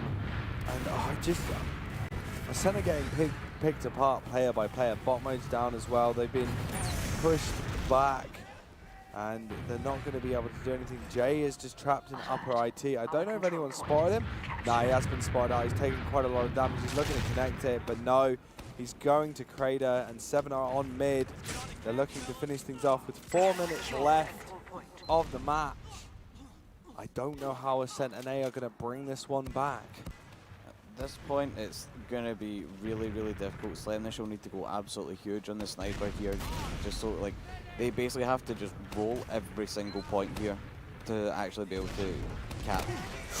Ooh, Slemnish just a bit too far up and choke. Did have a sight line onto Raymond, though. Captain on the background gets the frag onto bot mode. The Uber comes in, Talash just gets got cleaned up by Talash, and 7 just picking apart this Ascent roster. There's very little they can do, and I feel like if they get another round, that is going to be all too rote. It's going to be almost impossible. It is going to sadly be impossible for them to actually get 4 rounds in under 3 minutes. As Starkey looking to go onto bot mode. Ascent trying their damnedest. Starkey getting absolutely destroyed by bot mode. Talash taking a huge amount of damage, but 7 players are actually dropping. Ascent looking to go forward. They really have to make something happen of this. As Cadis is backpedaling out, he's got his traps set up, and they have got hold of their second. They're now bombing in. Bot mode coming in as well onto Cadis. Cadis just leaving instantly. No real, the connection onto Salentes. But right now, Ascent backpedaling piece by piece by piece. And it's looking so much stronger for Ascent. But the 2 minutes 24, I don't know if there's anything they can do. This is too little too late. The exchange has happened. They're trying to frag things out. Yeah, we've got 2 minutes left. I'm pretty sure this is just straight up GG. Yeah.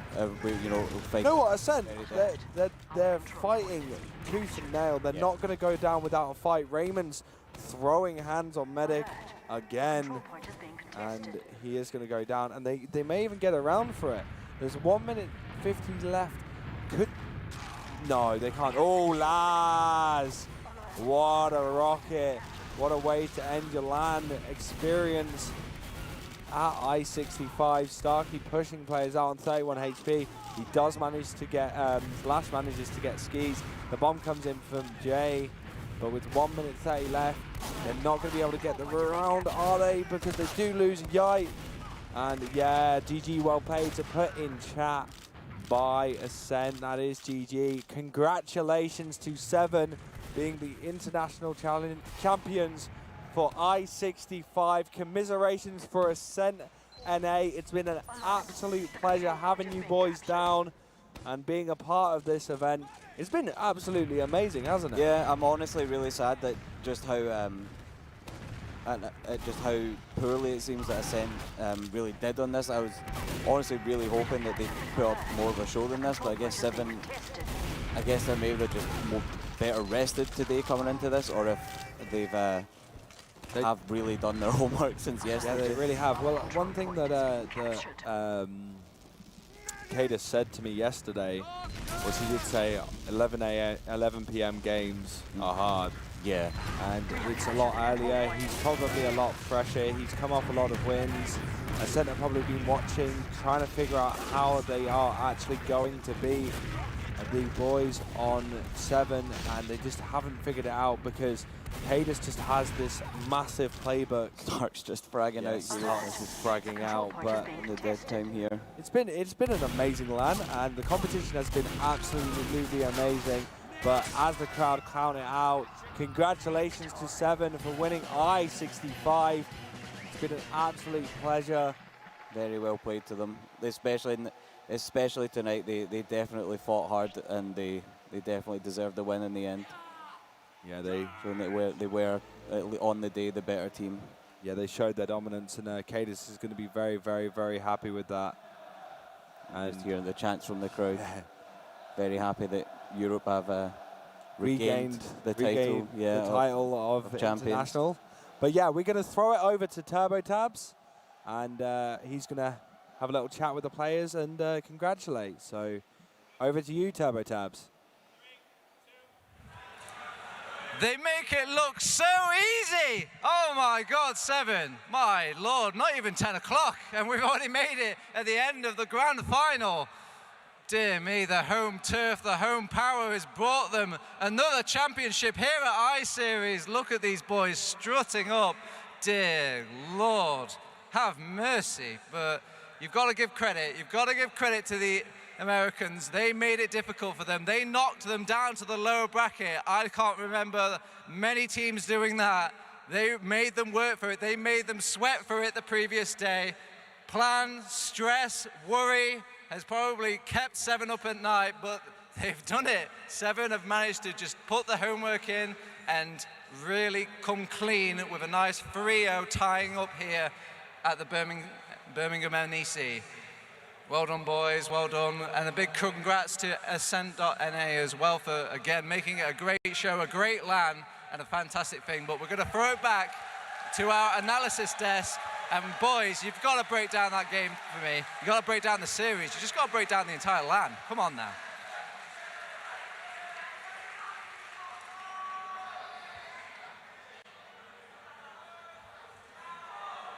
Coy and Kermit. Is it still me?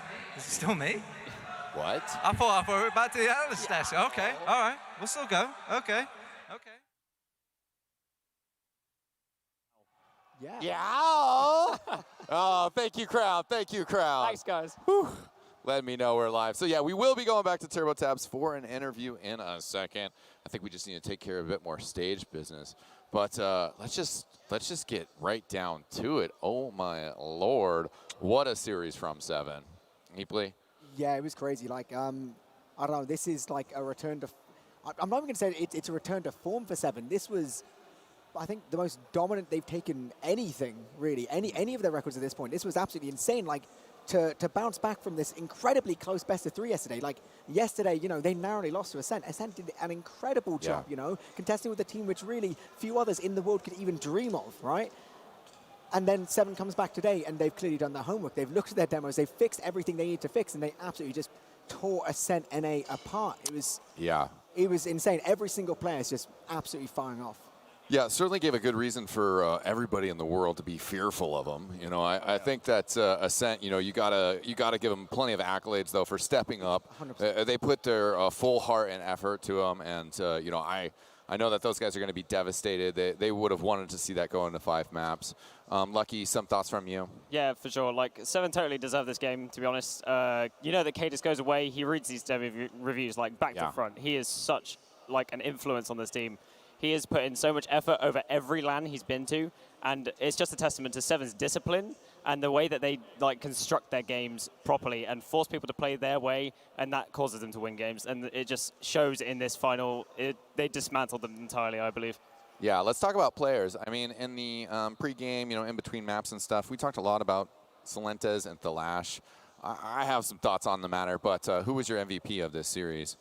Eeply. Obviously, the team was playing incredibly solid as a whole. I thought individually, I thought Thalash was having a really, really good game. Yeah. I think there was a significant period of time where every POV we saw from him, he was hitting like, I think the lowest he hit was like 70 at one point, you know? And that's pretty acceptable. I think he went absolutely crazy. Like, you know, they were just playing things exactly the way they needed to. You know, we saw some great stuff from kind of Cadus here and there, and the soldiers were doing really, really good work. Obviously, Captain's so influential, and Yeah, I mean, everyone was doing well, but I do think this was such a good map for Thalash and Stark.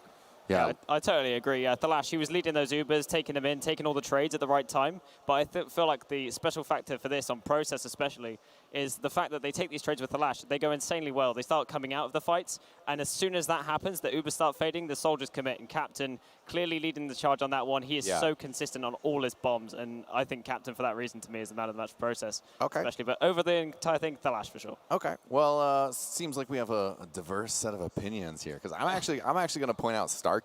I think he was the silent killer, and that was something that I heard about as well, that the Ascent players were a little bit cautious about wanting to keep their eyes on him. I think Starkey had fantastic stats throughout that season, as well as some clutch transitions and plays. Also, gotta love the off-class play from Salentes. Yes. Yeah, that was fantastic. Yeah, big backstabs from him. It does sound like our stage crew is ready to go again, so no need to waste time here. Let's get back to our Champion 7s. Congratulations to them once again from us. Welcome back here to the stage. And guys, this is always going to be a bittersweet moment here in my job, because sure, there's going to be some sadness on the stage, but there's going to be a lot of happiness. But it's okay. I'm allowed to sprinkle a little bit of that happiness with some money. Can I get some giant checks, please? Giant checks. Now, I'm going to give Ascent NA their trick first. Well done, guys. Well done. Again, not many people could do what you could do to get to this point of the game, and you've done an amazing land so far. You should not be sad about that. It's been truly one of the best lands I've ever watched. So, again, congrats. Enjoy your money, enjoy your prize, and all right, okay. Now, you've enjoyed it enough. You can go sit back down. Excellent. Okay, go on. Yes. Shoot.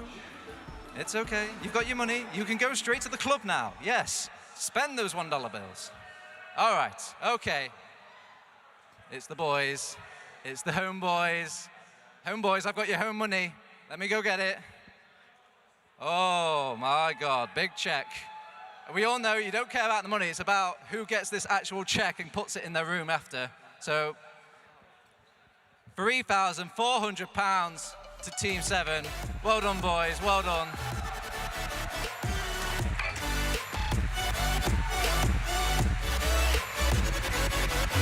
Oh, that's the money shot right there. Literally, the money shot. Okay. Salentes.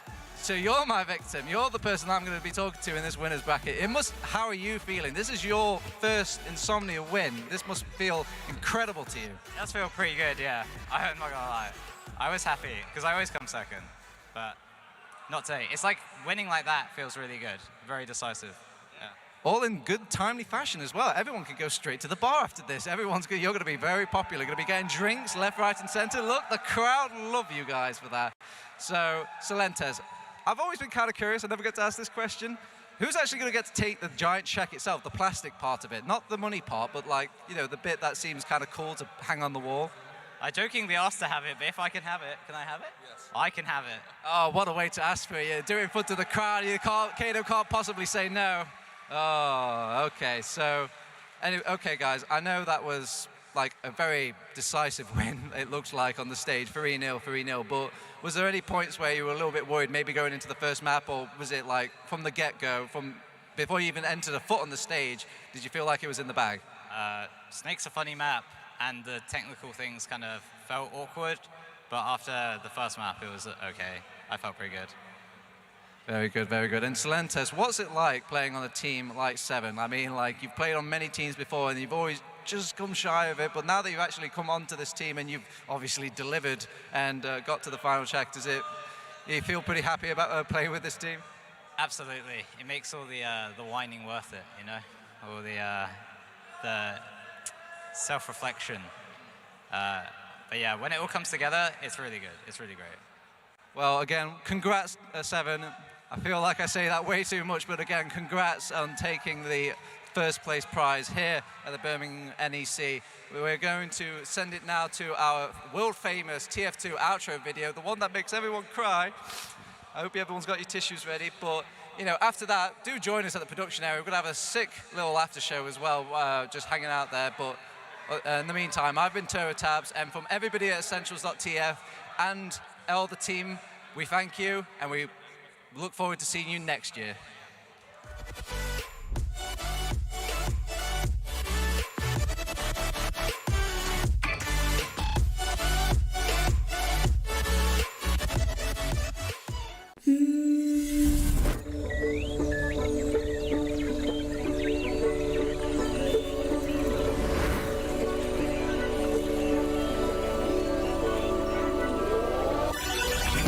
Got wandering eyes that I seem to follow. Can only stay still for some time. I've never aligned with the city's also. That makes it easier to leave behind. I just wanna get to know brighter lights in Tokyo. Somehow hear it whispering that could be the one you're missing. I just wanna get to know brighter lights in Tokyo. Somehow hear it whispering. I could be the one. They have a spy. Yeah, that's pretty much a fighting style. Unless he hits. And going for stab, going for stab, going for stab. He's not going to be doing much. Guy also dying. And oh my god! He's with the revolver! Laz is just an absolute beast. See, Raymond is doing. Raymond, what are you doing? Oh my god, he's gonna. No, Raymond, shoot it! Oh! It's not enough to take Seeds down. Oh no! Oh my god! Oh my god! Slendich doesn't miss. For once, he doesn't miss. Just cleans up. That's actually getting cleaned up by Classic. He's just in on second. Oh, yeah. He actually gets Connor. Oh my god, that's huge. He cleans up Zebo too. He's still alive. He's still going. He's still wreaking havoc.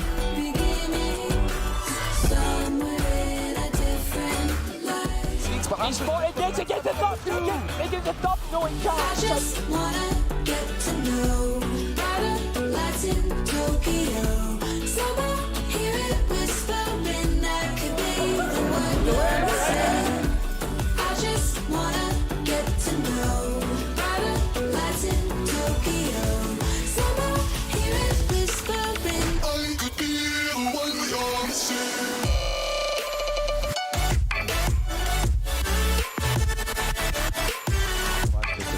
Break this limit here, but there's a grand final. Cell's going in again. Nice. Oh my god!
LAN, Local Area Network. It's more than just a technical term. It's where community comes together. Friends meet in person and rivalries get settled. For the Team Fortress community, Insomnia LAN is the crown jewel of our annual circuit. The Insomnia LAN has been extremely influential for TF2 players, providing the best competition we have seen and inspiring generations of players. Attendees, volunteers, players, and spectators from afar contribute towards creating memories and moments we will cherish for years to come. These These LANs motivate us to stay involved and inspire those who have yet to attend. Thanks to the hard work of people who have devoted themselves to helping others find joy, the foundation has been laid for future events. My name is Eckstein, and on behalf of all the Essentials TF staff, thanks for watching. We look forward to seeing you next time.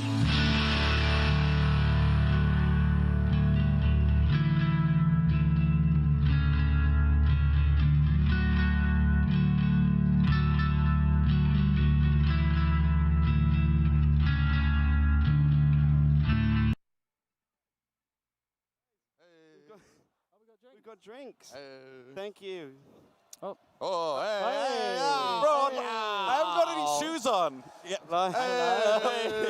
Hey. All right, ladies and gentlemen, welcome to our after show. We're just going to be chilling over at the production desk. Oh, and we're still on the big stage, too. Oh, my God. It's Grumpy Koi. Whoa, oh, God. Oh, God. We're getting rated already. Hey, hey. Where's my beer? You didn't ask for one. Oh, yeah, about that. Right. Yeah, yeah. All right. Hey, we've got everyone coming. Of course, yeah, we got some production people with headsets on. So many people to shout out here. We got Console, we got Turbo Times, we got Albo over Duck here. down, guys. Duck down.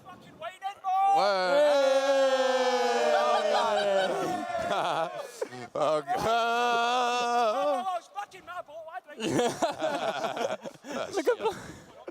Plug, what is it? Yeah. Is it like, you promised I could try it? I do want to try some of this Buckfast, you know. That's good. Okay, okay. That's fucking good. Come on, Jay. Jay. All right, all right. Bring part of production. Get out of here. Get out of here. All right. Whoa, that's all right. No cider was spilled in the making of this production. So did we have a plan for after this? No. This was it, right? This was it. I think the after show runs for a while. We've got like... Yeah, so we're just... Yeah, let's not lean on the desk, please. Wow. Sorry, I can't stop directing people. Yeah. We've got content in the boys. Please. Yeah, careful with the set. Careful on set. Adiski coming in real low here. We're getting piles of people. Yeah. We got memes. You know, we got weebs. Weebs out. We got dreams. Dreams have been made. Dreams have been crushed. We were over here watching the finale, so I don't know if we got the Ascent We Love You chant going. Any reports from the field? Did we get Ascent We Love You going? I think we did. partially. Okay. Excellent. Certainly, we do love you. Oh, we the Banny BM. Banny BM. He is staying at home like, you know, we won't be too firm with our language here, but, you know. SMH. It's much better to be at LAN, right? Can we get raise your cups to being at LAN? Raise your cups. Hey! LAN! Hey! I mean. Uh-oh, Mr. Jelly. Camera shot. Oh, no. And hopefully no jellies. Yep, no jellies harmed in production. Hey. Oh, my God. Okay. What an event. Yeah. Blimey. Oh, we got Grumpy on the mic. Yeah, I got given a microphone. Archer, then passing it up. Oh, most insane. We'll get Grumpy chatting for sure. Oh, my God. Who's that, Addy? Who's that? Wait, do you want me to? Is that? Oh, no. Hey. He's looking sharp, you know. Yo, Grant looking sharp. Guys, Looking camera. Sharp. What is the plan with this? It's just we don't have a plan. Just mess about. We've got Bum coming on over here. We've got casters. Yeah, we got over here. casters rolling in. We got Hammer over We're here. gonna get some quickly. Oh, don't block the camera though. Whoa. Yeah. Whoa. Whilst we got everyone here. He's gonna knock over a light. He's gonna knock over a light. Here we go. I think at this point we just we sacrifice the lights. Okay. Yeah. Well, he's cutting off his own head too in the picture. Just that his is not- forehead. Yeah. So, just quickly, I just want to say something. Can we all give a massive hurrah to Soda and Dr. Happiness for organising the event? Hey! And can we have another one for everyone that came to the event? Be as loud as possible, guys! If you've not been to a LAN before, this is literally what it's like. Or if you have been to a LAN and you chose not to come to this one. What are you doing? Miss out. What are you doing? Oh What my are you God. doing? Oh, Oh, what? Picture time. oh more pictures. No pictures.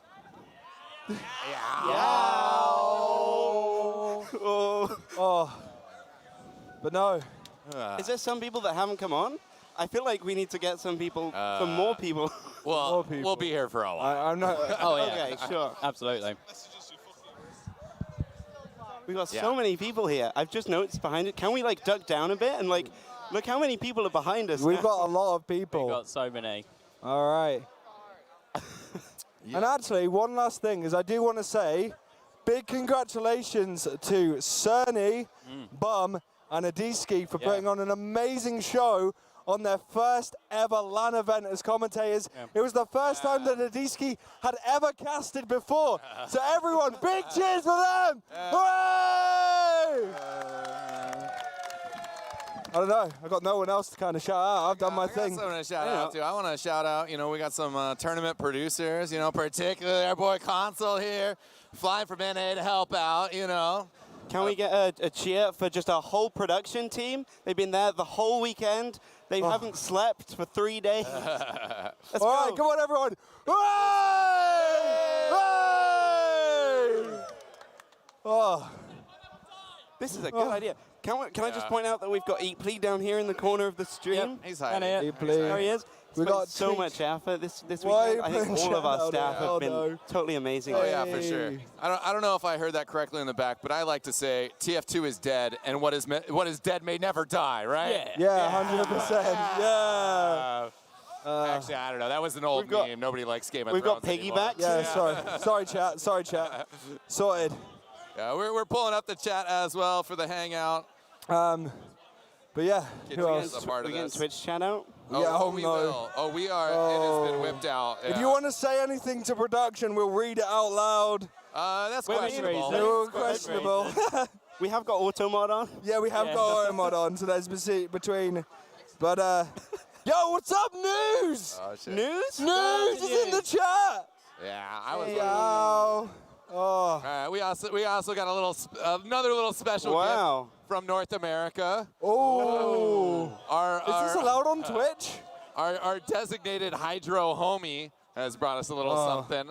Rise Vodka and their cinnamon whiskey. Ooh. You know, one thing I've noticed is we never got a chance to do the hot sauce, so it will definitely happen. It'll be a recorded thing released on Twitter and YouTube. Okay. But I think we've got something to replace the hot sauce right there. Oh, I think that's what do you think, Charlie? It might not be as crazy, but you All know. right. Yeah. Okay. Oh yeah, don't worry. Oh, have we got any glasses? Are we gonna whack these out? Oh yeah, we'll figure it out. Yeah, we'll figure it out. Adiski, give it back. Adiski, no. Adiski, what are you doing? Give me the No, naughty. Oh, watch the set. Watch the set. Watch the set. If anyone's out there, can they bring us some like plastic cups? Yeah, can someone bring us some plastic cups? Hello? All right, bud. Yo, how's it going? Oh my God, there's so many people that I know. It's Grumpy. Yo, Braun, what's up, dude? Oh, thanks, man. Thanks. Oh, we've got some cups. We've got some cups. All right. All right. Bum, would you do the honor of holding my drink? Who's sorting this out?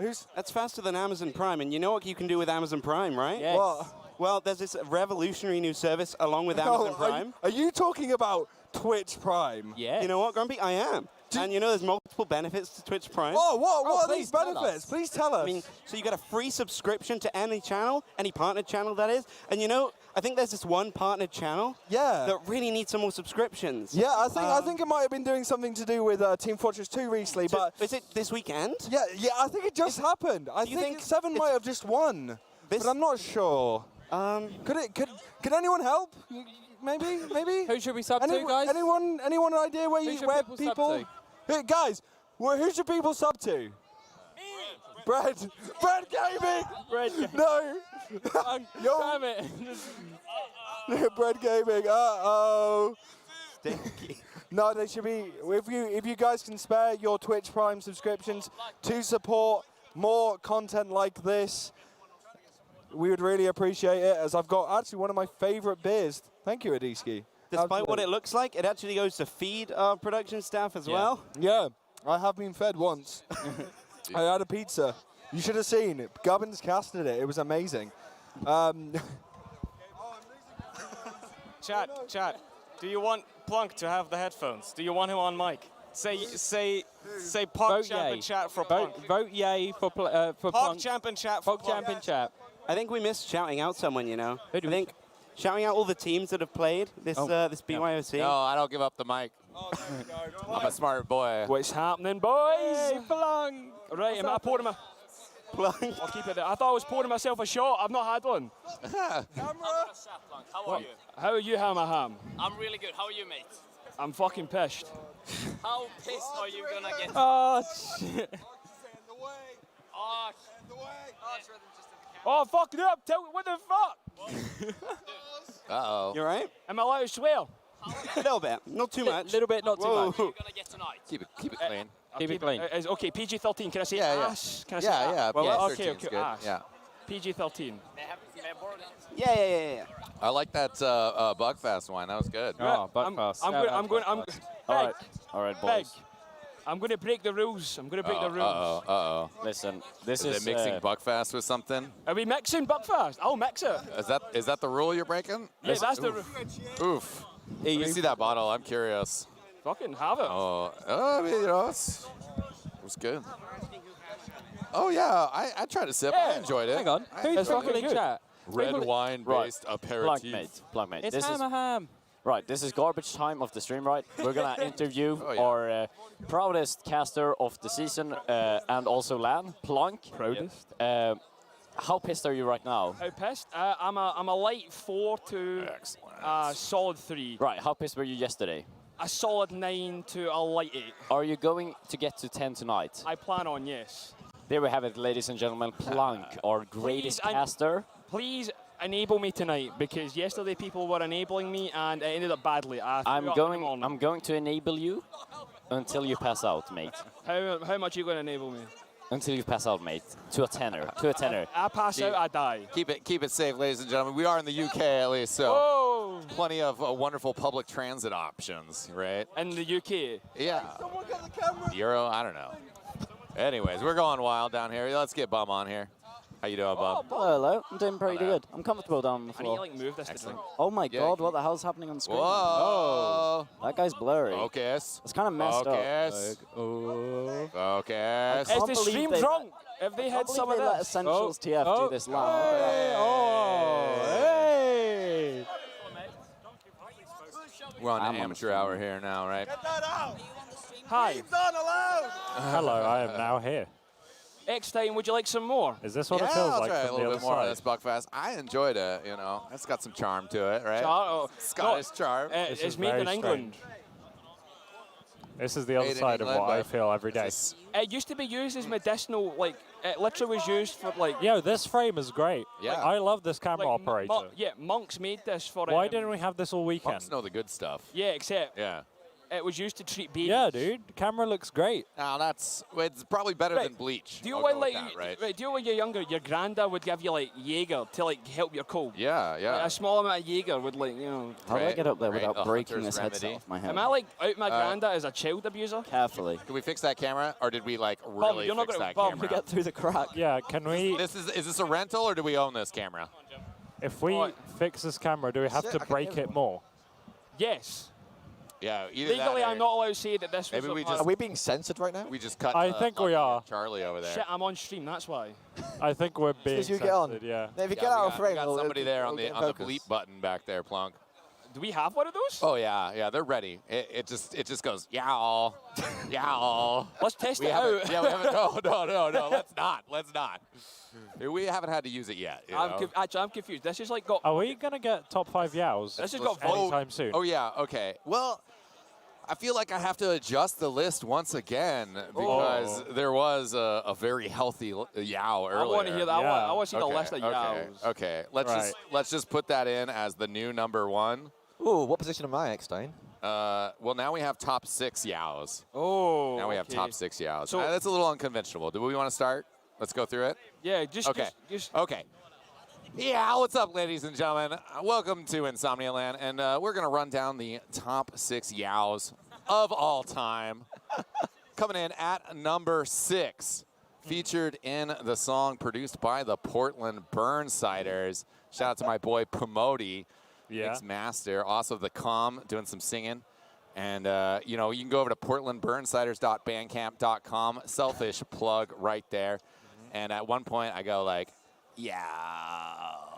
That's a very timid yeah. Nice. I know, but it's so good. It's like the rap video. Like he's done some things, and now this said person is just chilling in the background. Like That's a very that's ad lib yow. That's a very sexual yow as well. Yeah, that's like it is. It is a little bit. It's a late night yow. Yeah, it's a late night yow. That's past watershed. Yeah, coming in at number 5 will be the Rewind 1 group photo.